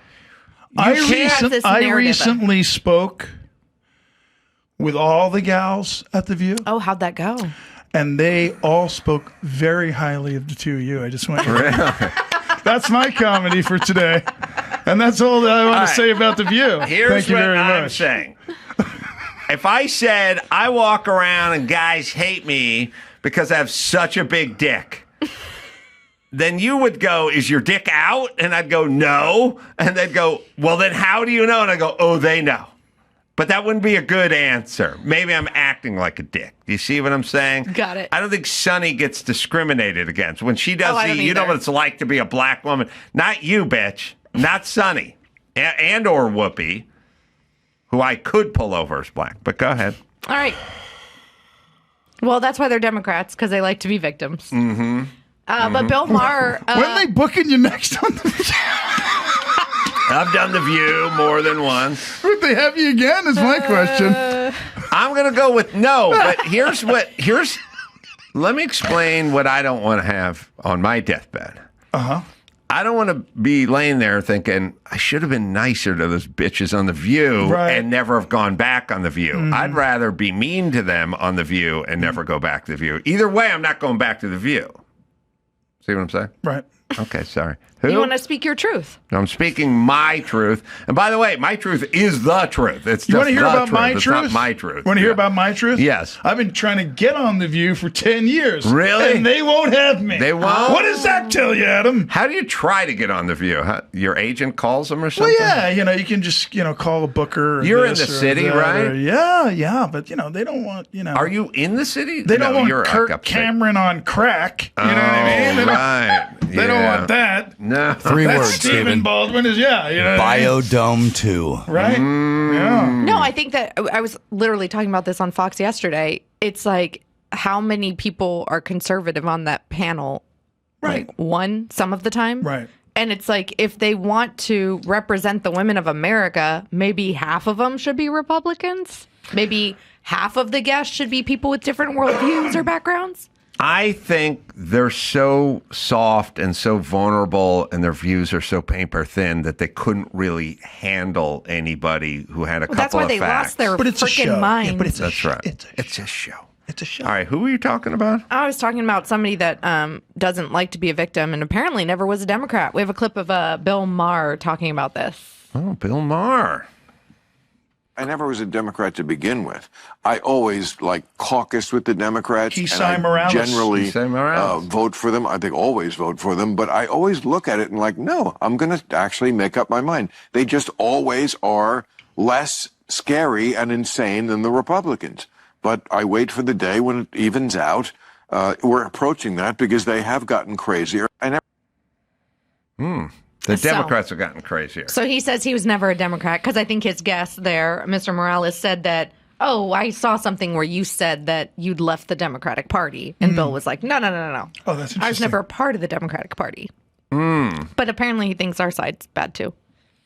Well, you can go, I'm not a Democrat, but if you just vote Democrat for everything, then it kind of makes you a de facto Democrat. Or by the way, the Democrats don't care if you're a Democrat or not, if you're going to go and vote for them, which he votes straight Democrat ticket. Yeah.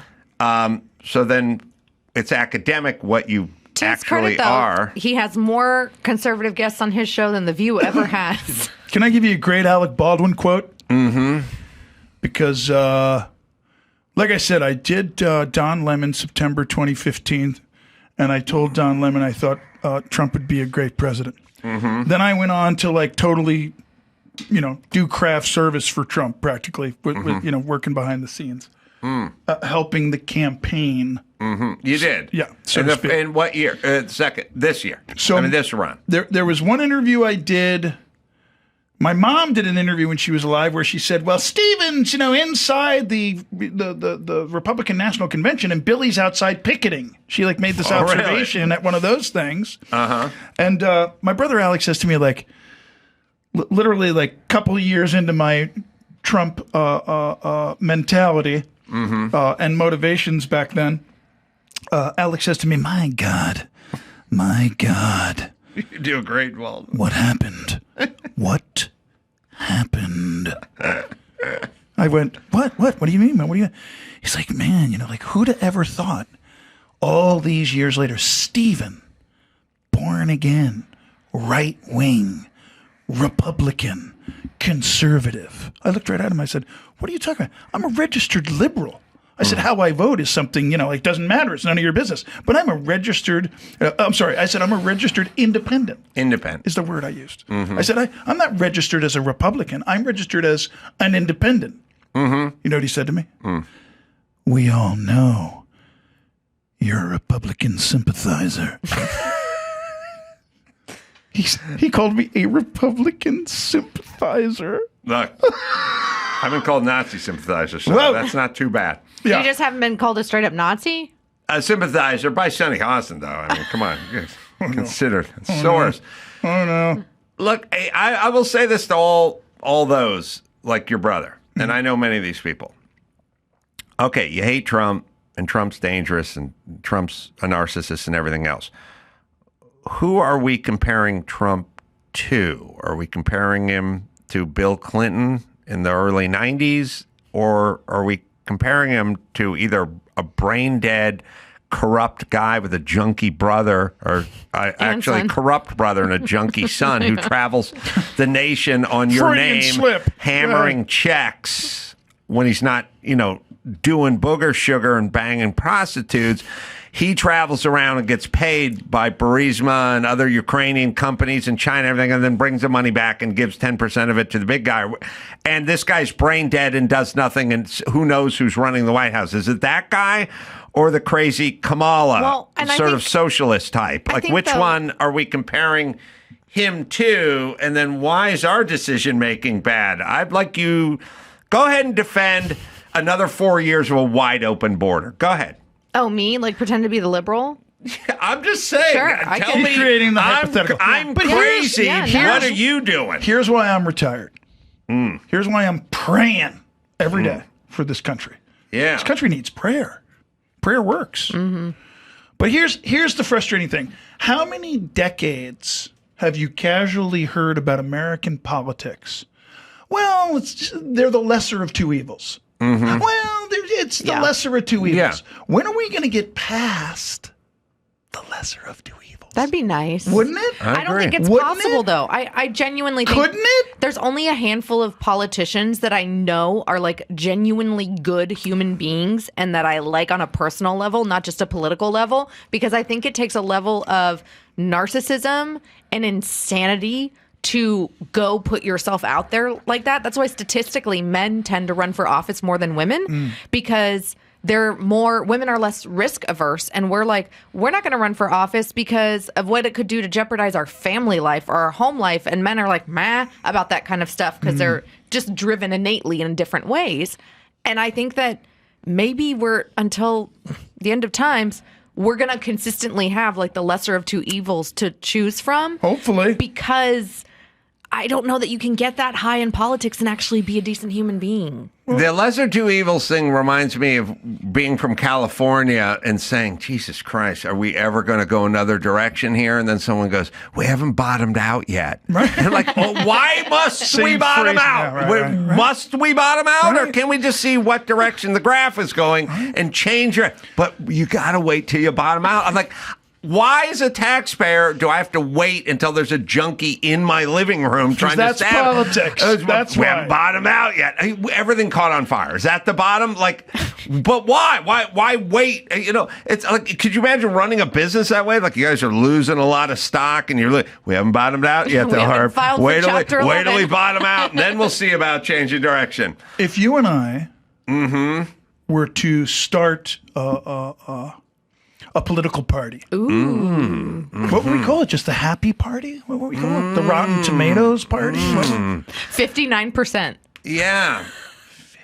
59%ers, bro. Like, the 59%ers. Gangbangers. Yeah. 59. We'll get all. That would be something. Slightly rotten, but better than what you got. Right? Well, rotten, just not the lesser of two. Listen, I like the better of two evils. Yeah, there you go. Yeah, I mean, there's the something, better party. Maybe a BC party. We bring it back to BC, but Baldwin Carolla, or something like that. You know what I mean? That doesn't work because you have to have top billing, Daddy. You know what I'm saying? Oh yeah. CB. CB doesn't mean anything though. I don't know. I might give you top billing. Yeah. I like it. All right, we need to wrap because we got our next guest out there. It's a crazy.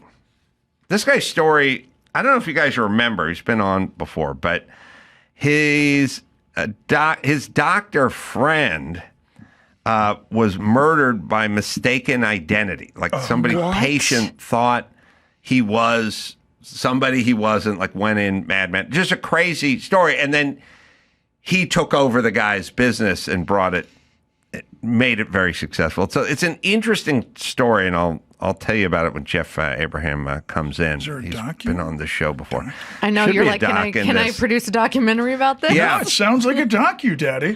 All right, Steven. Yes, sir. Bad movie. When are you coming over?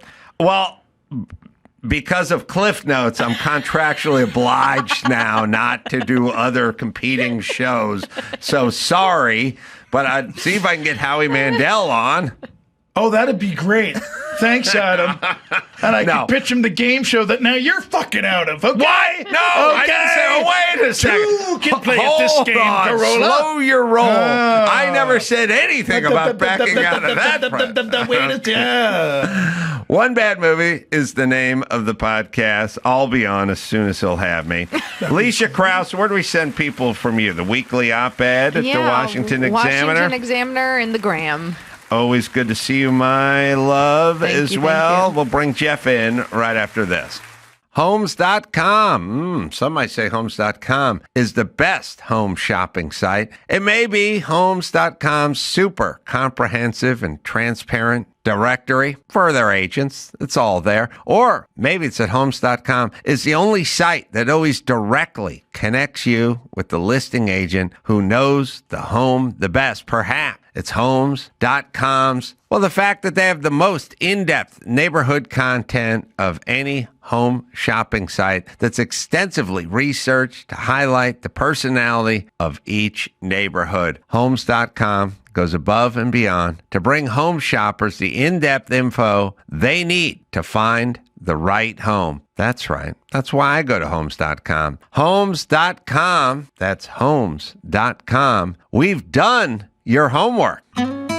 Here's a beat from Beat It Out with Jay Moore and Adam Carolla. I was walking to school, Walter Reed Elementary, one day. I looked down and found a newspaper, black and white, one of those old weird porny black and whitey newspapery things they had. I don't know what it was. There was a topless picture of Adrienne Barbeau, the daughter from Maude, like topless, like black and white grain. I cut that thing out, chef's kiss. I brought it home with me, and I treated it like I was a World War I doughboy with a picture of his love back stateside in a locket. Beat It Out with Adam Carolla and Jay Moore. Subscribe to the show at adamcarolla.com/Substack. Let's get back to the Adam Carolla Show. Yeah, porn used to be hard to find. Now you kids got it all over your phone. Jeff Abraham is back in studio. Promescent, the name of the product. The story is an interesting story and tragic as well. Both. I think the last time we spoke was just about 3 years after Dr. Gilbert was murdered, and the story that I saw on the news and made national headlines. And you came in and sort of took over the company or the product. I don't remember the complete backstory. So why don't we fill that in and then we'll move forward. Certainly. He was my neighbor, very good friend, and my doctor.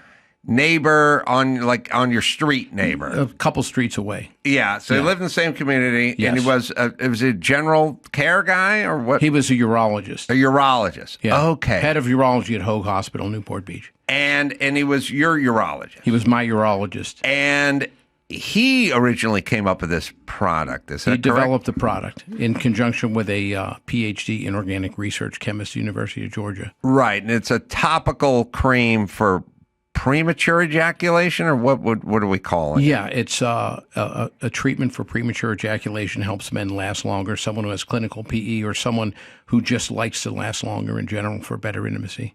Right. So he was developing this, and was he selling it at the time or just developing it? They were just getting ready to commercialize it. And I went in for my yearly visit, and he just brought it up and said, hey, I really respect your business acumen. Can you help me out with this product that we're developing?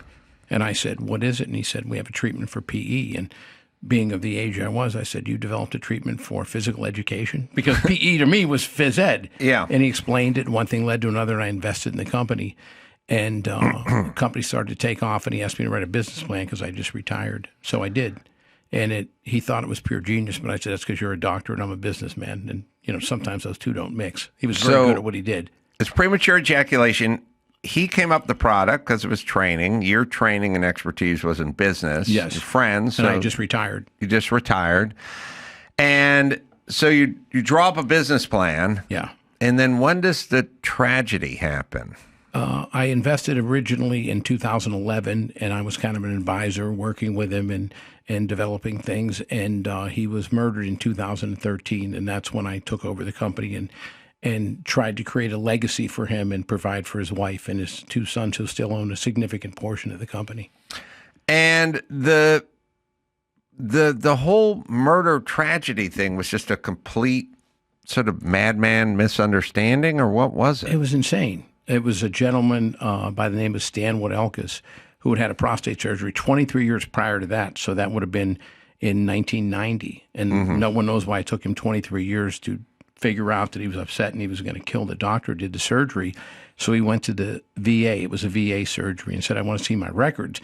And they said, we don't have them here. I forget, he went somewhere in Orange County. They said, it's a VA headquarters in Long Beach. You can find them. They were on microfiche, and we know what microfiche is for a lot of the younger users. Before the internet was around, you'd have to scroll. It looked like cellophane. And he found the doctor that did the surgery. It was a very similar name. It was in Orange County. He went back home. He lived in Redlands. And Redlands is not too close, is it? No, it's about 60 miles. It's inland, out near Temecula somewhere. Right. And he decided he was going to kill the doctor. It was the wrong guy, wrong name. And he made an appointment. And before he realized it, he murdered Ron. So a prostate surgery that may have gone wrong, I don't know, from 23 years earlier. Yeah. Screws up the guy's name, but comes up the urology part, maybe. Yeah, it was, I believe the name was Ron Gelhardt or something. It was something similar, but it was different. And so he made an appointment with Ron thinking it was the same guy. And I had talked to the DA in Orange County, and he found out it was the wrong guy. His response was, don't know and don't care. After he killed him, yeah. He said, "Don't know and don't care." Don't care. He had 9 bullets. He shot Ron 8 times. He made an appointment. Ron walked in to see his last patient in the morning, thinking this was going to be the last patient he saw that morning. He and I were going to have lunch that day. Oh, really? Yeah. And he had texted me earlier in that day. We'd had the first offer for the company. A company had called us and said, "Hey, we're interested in acquisition." And the night before, we had a meeting, and he said, "Oh, we should take this offer." And I said, "Well, fasten your seatbelt." I said, "This ride's just getting started. I think we have a lot of upside here." And he said, "Really?" He said, "Yeah." And that morning, he sent me a text, said, "I love you, brother. You made my dream a reality." And I repeated it. I said, "Fasten your seatbelt. This ride's just getting started." And then I got a phone call from a very good friend of mine. His wife was a nurse at Hoag. And he goes, "You sitting down?" And I said, "Yeah." He said, "I got some really bad news." I'm like, "What?" He goes, "Ron was shot." I'm like, "Ron who?" He goes, "Your partner, Dr. Gilbert." I go, "He's at Hoag Hospital, Newport Beach. There's not very many murders at Newport Beach to begin with, let alone." And he was in his office. I had just talked to him. And I said, "That's impossible." He goes, "No, Lori told me that," and I go, Lori's the wife? Or his wife, and she was a nurse. And so I called his cell phone, and it went right to voicemail. And I said, I can't believe this can't possibly have happened. And then his partner, Jeff Yoshida, who was Ron's partner, called me back literally 30 seconds later. As soon as I saw the call coming from him, I was like, uh-oh. And he goes, "Jeff, I'm here with the police here in my office." He goes, "It's true, Ron's dead." He goes, "We're not supposed to say anything. They're doing an investigation, but I told him you were one of his best friends and his partner, and I thought you needed to know." And I remember dropping the phone, and you've seen the movie Saving Private Ryan. You remember the part in the end when they're defending that bridge, and they shoot that grenade from the tank, and Tom Hanks gets thrown back, and he literally goes unconscious. And when he comes to, everything's slow motion, it's black and white, and there's no sound. That's exactly how I felt. And I remember pinching my forearm and everything because I thought, I'm dreaming. And I go, no, I can feel that. And I remember I just sat there numb, and I turned on KTLA Channel 5, and it showed his office, and there was a SWAT team and a helicopter. Because, you don't know if it's some kind of terrorist thing or whatever in this day and age. And I remember it was the most surreal thing possible. And I just sat there numb for a half hour. I couldn't process. I couldn't think. It was just everything, just the air sucked out of the room. It was insane. I literally felt like I was in some continuum, some kind of a vacuum where nothing made sense anymore. All over a misunderstanding, mistake. I mean, obviously the person's a mad person, still in prison, I'm guessing, never getting out. Yeah, I was asked to give the victim's impact statement at his trial. It's the most difficult things I've ever done. Because I had dreamed about choking him, about killing him, I swear to God, because when you find out, I tell people this, if Ron had died in a plane accident or a car wreck, it wouldn't be any less tragic, but easier to take because you go something random. You know what I mean? It was like, But the idea that someone walked in and took his life for no reason, and actually for the wrong reason, not that the guy who did it deserved to die. The ironic part is the guy that did the surgery had died of a heart attack 2 years prior, so he was just on his homework. He realized the guy was dead. The guy was dead. And so I thought about it, but before I went to testify, I kind of thought to myself, and I channeled Ron. I said, what would he do? And I thought, you know what he would do? He wouldn't even acknowledge the guy. So all I did was focus on the loss. I never mentioned how he died. I never mentioned we need retribution. Just totally ignored him because he had freaked out a couple times during the trial before he was found guilty, and they had to restrain him. And I just thought he'd want another 15 minutes of fame. He'd want recognition. Never looked at him, never acknowledged him, just pretended like he didn't exist, and just basically talked about the loss. There's been a couple things that are really kind of amazing. I was flying into Orange County to visit my son, and I was on a plane, and the person next to me, you know how you just strike up a conversation, what do you do for a living? I start telling them, and they visibly, when I start telling them what I did, they had a reaction. It was visceral. And I go, I thought maybe it was because you bring up PE, maybe some people are freaked out. And I go, oh, were you a little uncomfortable with this subject? And it was a woman. She goes, no, you're talking about Dr. Gilbert's product. I go, yeah. She goes, I was a patient of his. And she started to tear up. Wow. It was totally random. And I was like, oh, my God. And I started to tear up, obviously. And it was so weird that it was just something that came from, it's a conversation with a stranger on a plane. And I've gotten emails from people over the last 10 years that were his patients say, hey, I saw we've been running television commercials now and things are going really well with the company.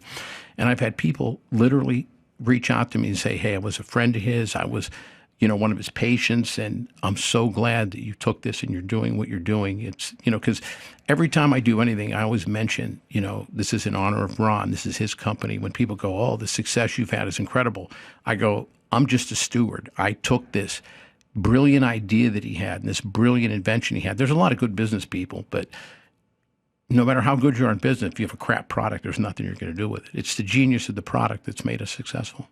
What was your business before you retired? You'll laugh. It's the least thing you'd possibly expect to run a consumer packaging goods and sexual wellness company. I had a semiconductor engineering business, and I sold it and retired. My background is in semiconductor engineering. I was just a good business person, and I worked for Applied Materials. I started selling capital equipment to make semiconductors. Mm-hmm. And then at some point, I started realizing there was a lot of money in the fact if you could recruit and place these semiconductor professionals, the engineers who made the semiconductors.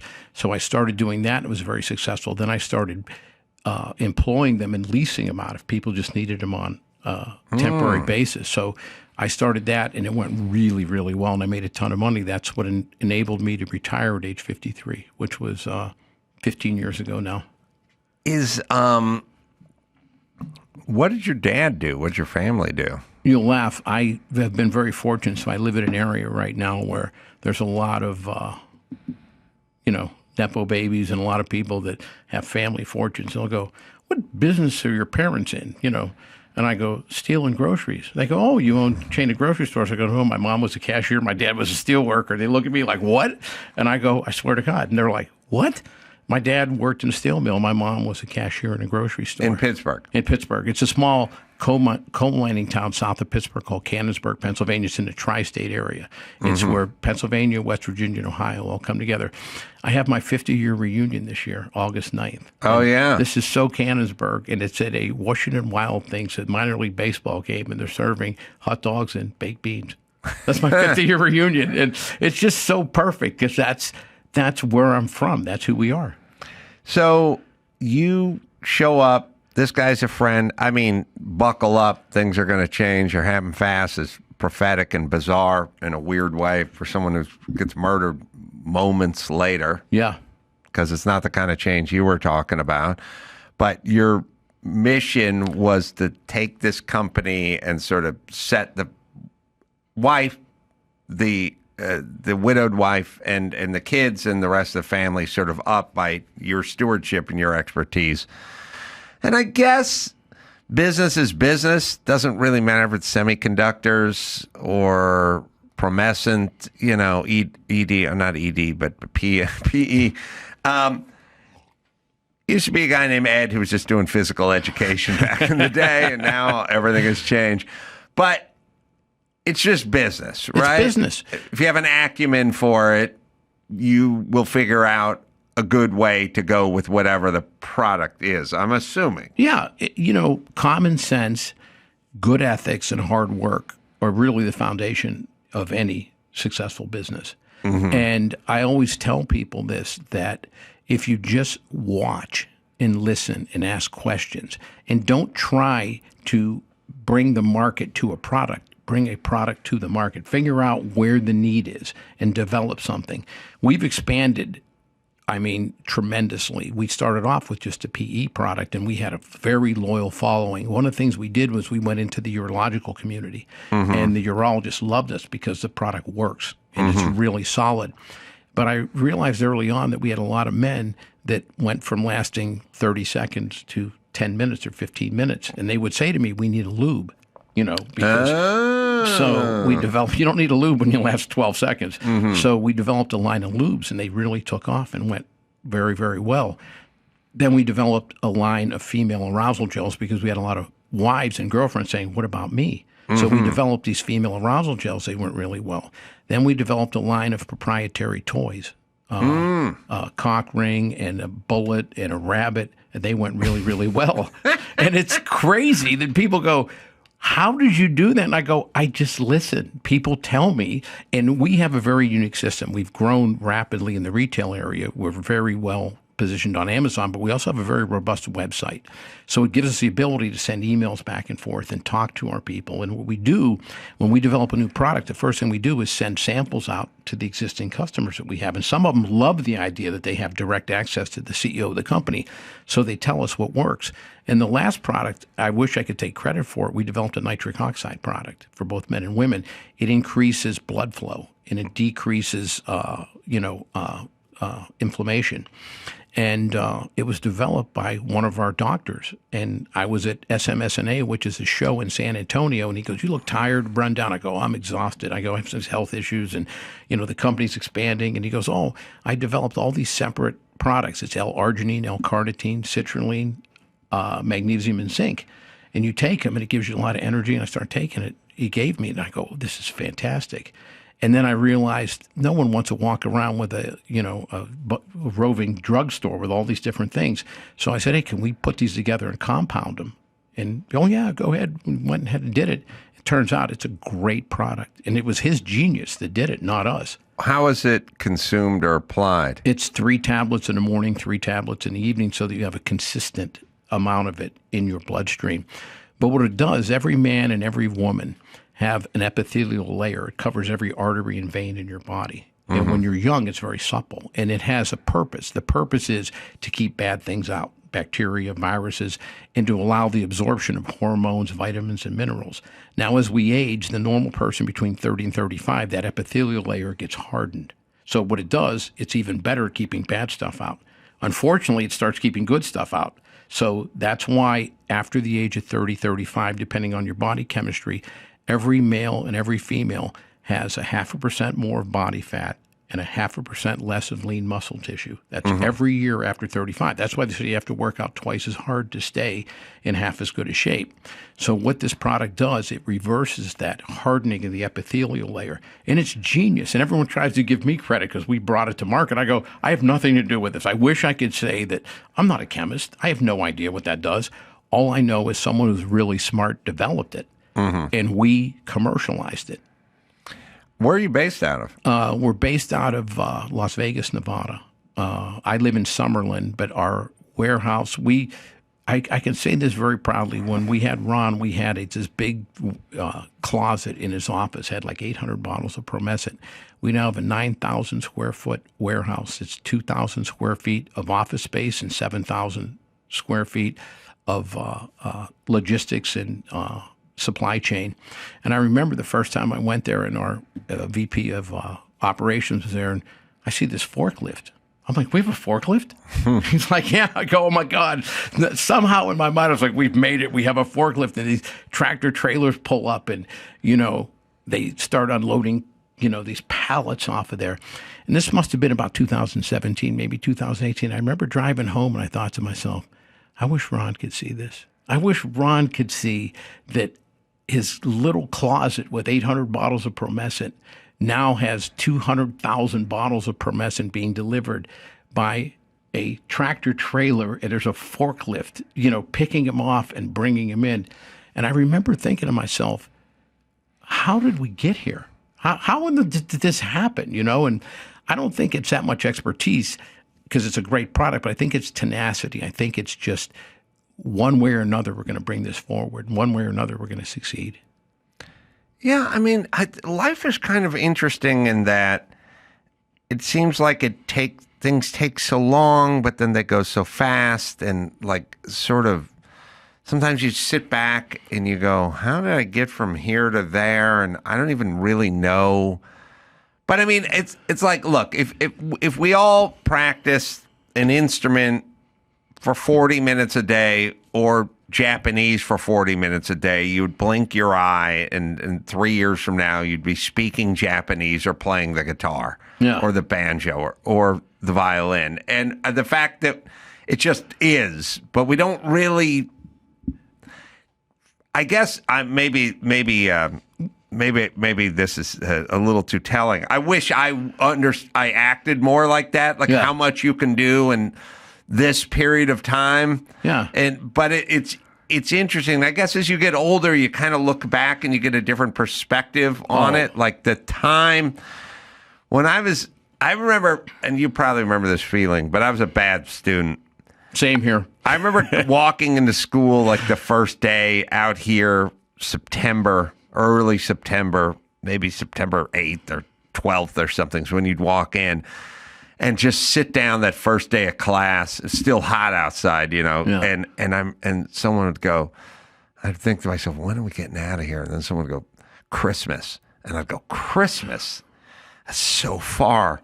It's so far away. I remember just the notion of September to December being so, and now it all just Think about it now. It's flying past, right? I sometimes tell people now that a year consists of about 6 days. Yeah. It's New Year's Day, and then it's Easter, then it's the 4th of July, then it's Labor Day, then it's Thanksgiving, it's Christmas, you start all over again. I think exactly that. And I've literally thought to myself, because everyone tells you when you're younger, as you get older, time goes faster. That's bullshit. Weeks a week, weeks a year. Then you start realizing it. So I'm thinking to myself, is it because when you're 5, a year is 20% of your life? So that's significant. Now I'm 68. A year is 1.4% of my life. Maybe that's why it doesn't seem as long. You know what? I would have used this analogy, but I think you're right. Yeah. But I also would just go, the first time I drove from LA to San Francisco seemed like a long, long adventure. Now it's just who cares, done. Put some music on. Once you go there and back 70 times, then what's it really mean? Yeah. And then how long is it? And obviously, you go to bed every night and you wake up 8 hours later. You could go to San Francisco and come halfway back in that period that you don't even count as time because you weren't really conscious for it. So I think it's all just a construct. But I agree. My theory's with you on 20% of your life at age 5 versus how many times you've been back and forth through the Bay Area. It's similar. I just drove to Vegas, and I could remember going to Vegas was a wild, long Mr. Toad's kind of wild ride adventure. You know what I mean? Yeah. And also, I was just in Vegas for 3 days, and I could remember going, that's a long time of it. Now it's like, go there, go work. If you I know. blink, it's over with. Where'd you stay? The reason I asked, the last time I was here was 2016, and you flew private for a thing, and you stayed at the Circus for some event. Remember they had you there?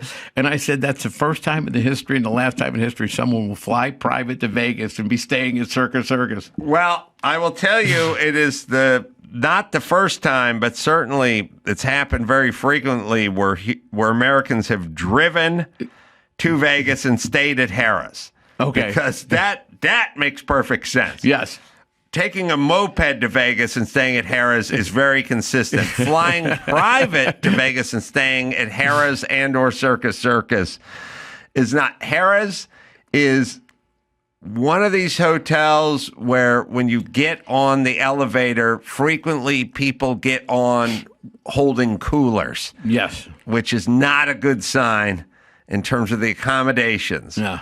But it's free because Jimmy's Club puts me up there, Jimmy Kimmel's Club, and they give me a suite, which is, I don't know if you're like me, but at a certain point, square footage trumps all. Oh, yeah. All the cool, boutique-y, you get a turntable in your room. I got to spread space. out. I want space.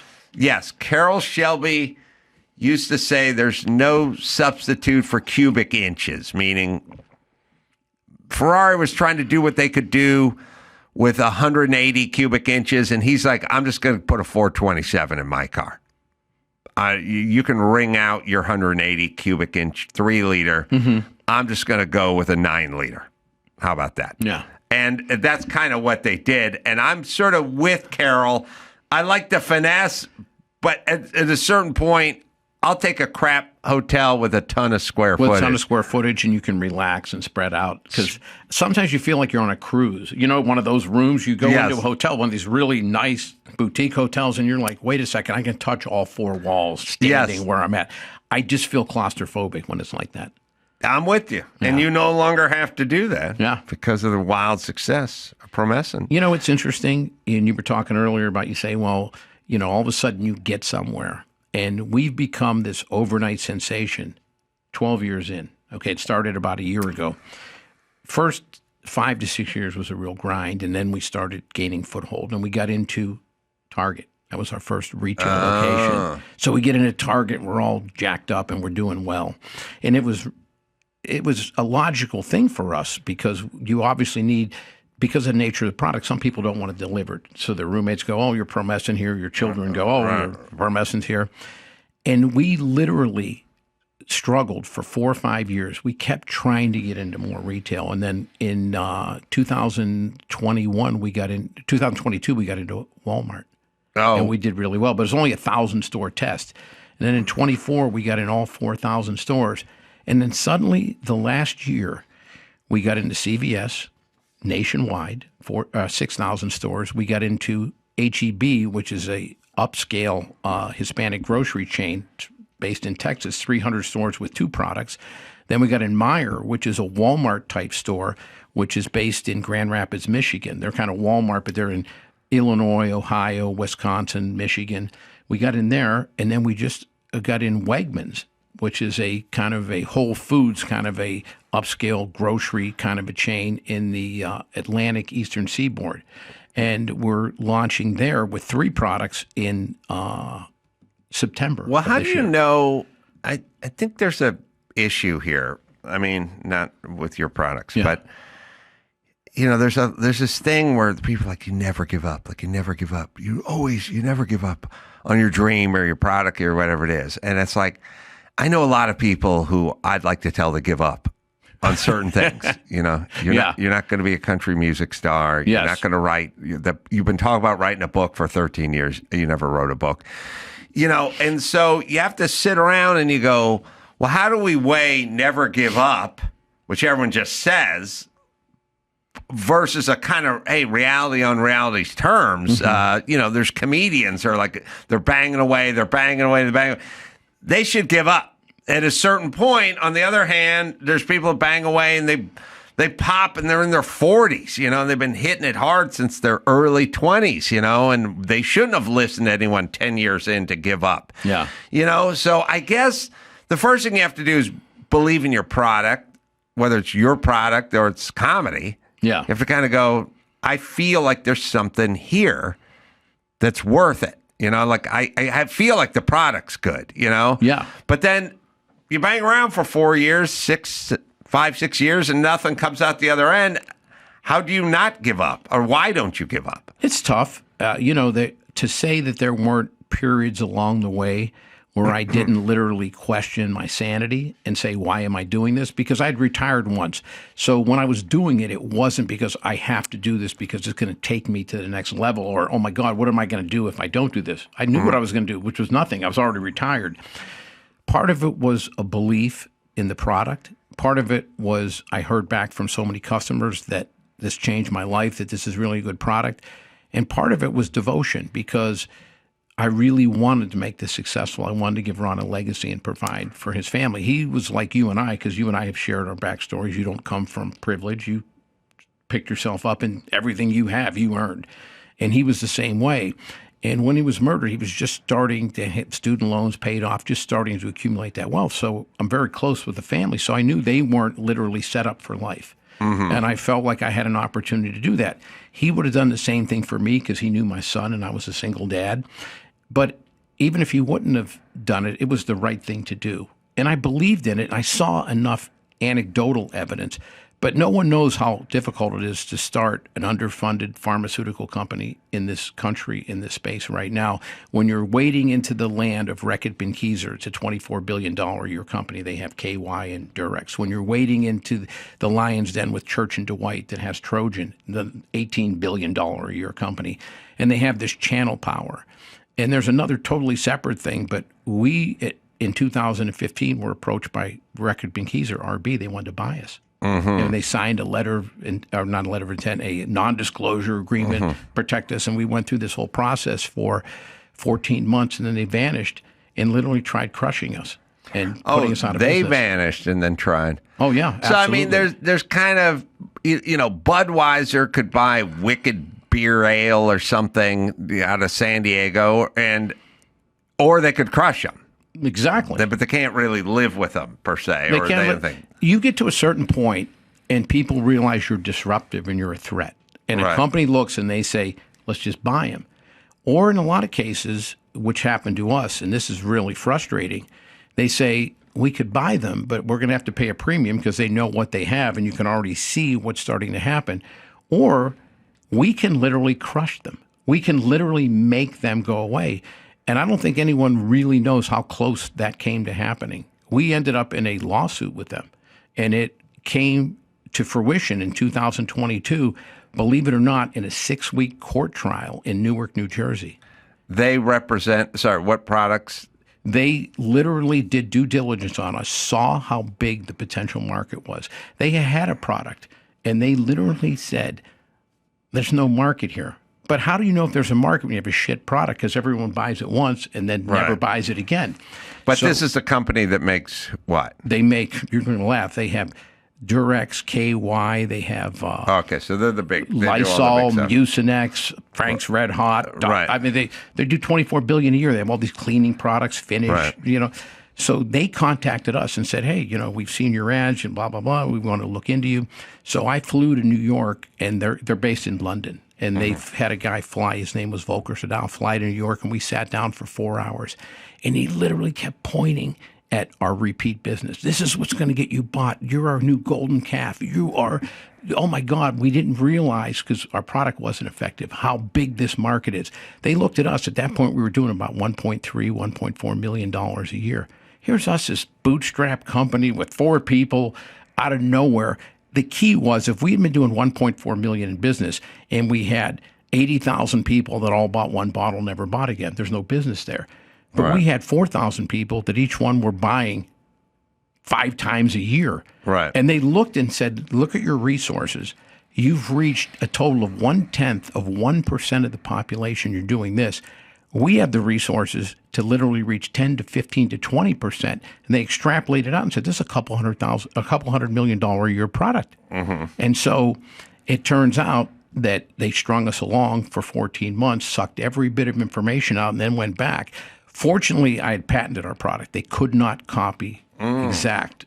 But the strategies that came out during the trial was their goal was to just make us go away, use their channel power and crush us. And then once we were gone, then they could take over the patent and everything else. And it was just brutal. But it was a real learning experience, because you think when you sign an NDA that you're covered. Okay, no one would be brazen enough to sign an NDA. But we live in a society, this is really sad, and it was heartbreaking, where a $24 billion company, when they look at us, and we're $1.2 million a year, and they look at how we're funded, they go, they don't have the resources to take us on. They don't have the resources. In court. Yeah. And it ended up in a full-on, full-blown court trial, and it was 6 weeks. It was in Newark, New Jersey, and they got found not guilty. It was tragic. Absolutely tragic. They initially had a firm called Shepard, Mullen, Hampton, and Richter representing them. And we won 16 out of 16 pretrial motions. So It was, okay, how are we going to lose this? And then we had 3 mock juries all at the same time. We went back, and I kept saying during the mock juries, why is this slanted so far in their favor? And our counsel at the time said, it's slanted that way. We want to see the weak points. And we still, all 3 of them get giant verdicts for us. I'm feeling really good about this. And about 3 months, about 90 days before trial, they got rid of Shepard Mullen. They brought in Wilmer Hale. Now, Wilmer Hale is this DC-based company that is all former prosecutors and high-level, Congress people. They're the most politically corrected. They specialize in getting white-collar criminals off. Their absolute specialty is, even if you're guilty, we will protect you, right? Everyone said to me, aren't you afraid they just brought in Wilmer Hale? I've said, they can't change depositions. They can't erase emails. No. I mean, we won 16 out of 16 pretrial motions. Everything's set, They turned it into a circus. I was looking at the jurors during the trial, because we were on one side and they were on the other, how the courtroom's set up, and the jury was literally 3 feet away. I'm looking at them, and I could just see them like, what is this even about? And a 6-day trial turned into a 6-week trial. They just kept dragging everything out. It was during COVID. So that normally you have the ability, when someone comes up and they say something that's false, you can put rebuttal witnesses on. And the judge in this case Her name was Madeline Arleo, and she was a complete hack. She literally made it where we did our case, they did their case, and then it went to the jury. So we never had that rebuttal thing. So by the time the jury went to deliberate, because of COVID, because of that, by the time the jury went to deliberate, they hadn't heard from anyone from our side in 4 weeks. It was like we took a week and a half. They took 4.5 weeks. And this is the craziest thing. So the jury verdict comes back, and it took them 2 days to come back. So you figure they're obviously calculating damages. They come back not guilty. So we were litigation funded because the litigation took over $20 million. This is by the time we got to court, it took 6 years, okay? But our case was strong enough. This company called Bentham literally evaluated the case. They had a mock courtroom. They put me on the stand. They went through every email. They said, we want total transparency into everything that happened before we'll agree to do this. I said, I have nothing to hide. Go ahead. You might find some salty language in there. You might find a couple porn downloads, but hey, nothing bad business-wise, you know? So they did this deep dive, and they came back and said, we're funding this. That's how strong, and this is a renowned firm, and they hired Proskauer. That's a top-notch law firm. And so when this thing went down and the verdict came back, you've seen Dateline. It's like, okay, you say, okay, the jurors that would like to speak would like to find out. So my attorney says, any jurors, could you go back that would willing to speak to us, would like to chat with them? No, I refuse. I was like, what? She goes, no, I won't go back. And he goes, Your Honor, he goes, I'm not asking you to say we're going to talk to jurors. I want you to go see who will talk to us. No, I'm not going to check, and I forbid any contact whatsoever with the jury. If you really felt good about what happened, after 6 years and $20 million, don't we deserve an opportunity to at least understand? Is that company just out $20 million? Yes. Wow. Well, they paid half, and then the legal firm, Proskauer, took the other half on contingency. You want to hear the craziest part of it? About a year and a half in, I just remember it was right over Christmas, and I was cooking breakfast, and my attorney calls me. His wife is from Finland. They were in Finland. And he calls me, and he says, hey, they just filed counterclaims. I started laughing. He goes, you think counterclaims are laughable? I go, no, you're joking, right? He goes, no, I swear to God. I said, about what? So he started explaining it. I go, that's absurd. He goes, let me email them to you. Let me call you back in 20 minutes. I said, okay, great. So I put my breakfast on hold. I go upstairs. I read the counterclaims. I started laughing. So he calls me back, and he says, what do you think about these counterclaims? I said, they're fictitious. They're absolutely fictitious. There's no basis behind them. So he says to me, are you 100% positive? I said, on my life, 100% positive. So he goes, I'll be back in the States in early January, and we're going to file this motion asking for sanctions. And if they don't take these to trial, they'll be fined. I said, okay, great. So he gets back, and he calls me before he files. Of course, he wants to do his double check. Are you sure? I said, just show you how serious I am on my son's life, okay? They will never set foot in a courtroom, those counterclaims. He said, this means that they're doing this just to delay things, and it'll take another year and a half and probably a couple $1 million to litigate these counterclaims. I said, they're fictitious. They'll never go into court with it, I promise you. So during this whole process, this goes on and on. Believe it or not, 30 days before the trial, they have to have their agenda. They dropped every single counterclaim. So they were eligible for sanctions. Do you know, after the trial, the judge refused to order sanctions. So they got exactly what they wanted. Delayed things another year and a half and ran up another couple $1 million.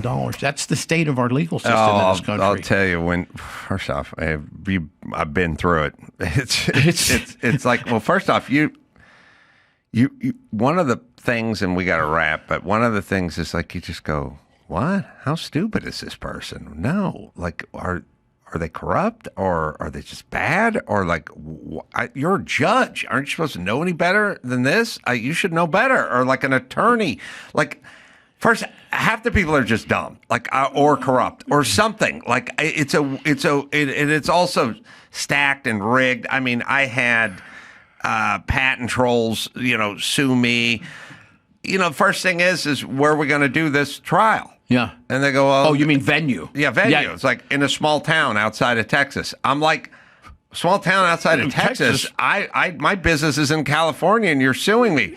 All right, we'll put it to the judge. First $50,000 you spend is them going, no, we're going to do it here. That's exactly what happened to us. I know. It's like, all right, is this some sort of rigged system? We were in Vegas. Newark, New Jersey. Right. All right. I wish, I don't have the time, but if I had the time, we could do this. Or maybe if we had I'll give you a one martini. last thing you'll laugh at.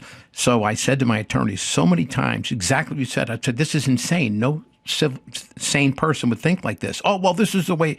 I said, you know what it is? When you live in a septic tank, when you live in a sewer, you can't smell shit anymore because you're surrounded by it 24/7. So that's the scent you think is normal. A normal person gets involved in litigation. They go, this is insane. It's You insane. smell it. It's shit. Right. It's garbage. I thank God our olfactory senses are still intact and we're not fucking assholes living in a septic tank.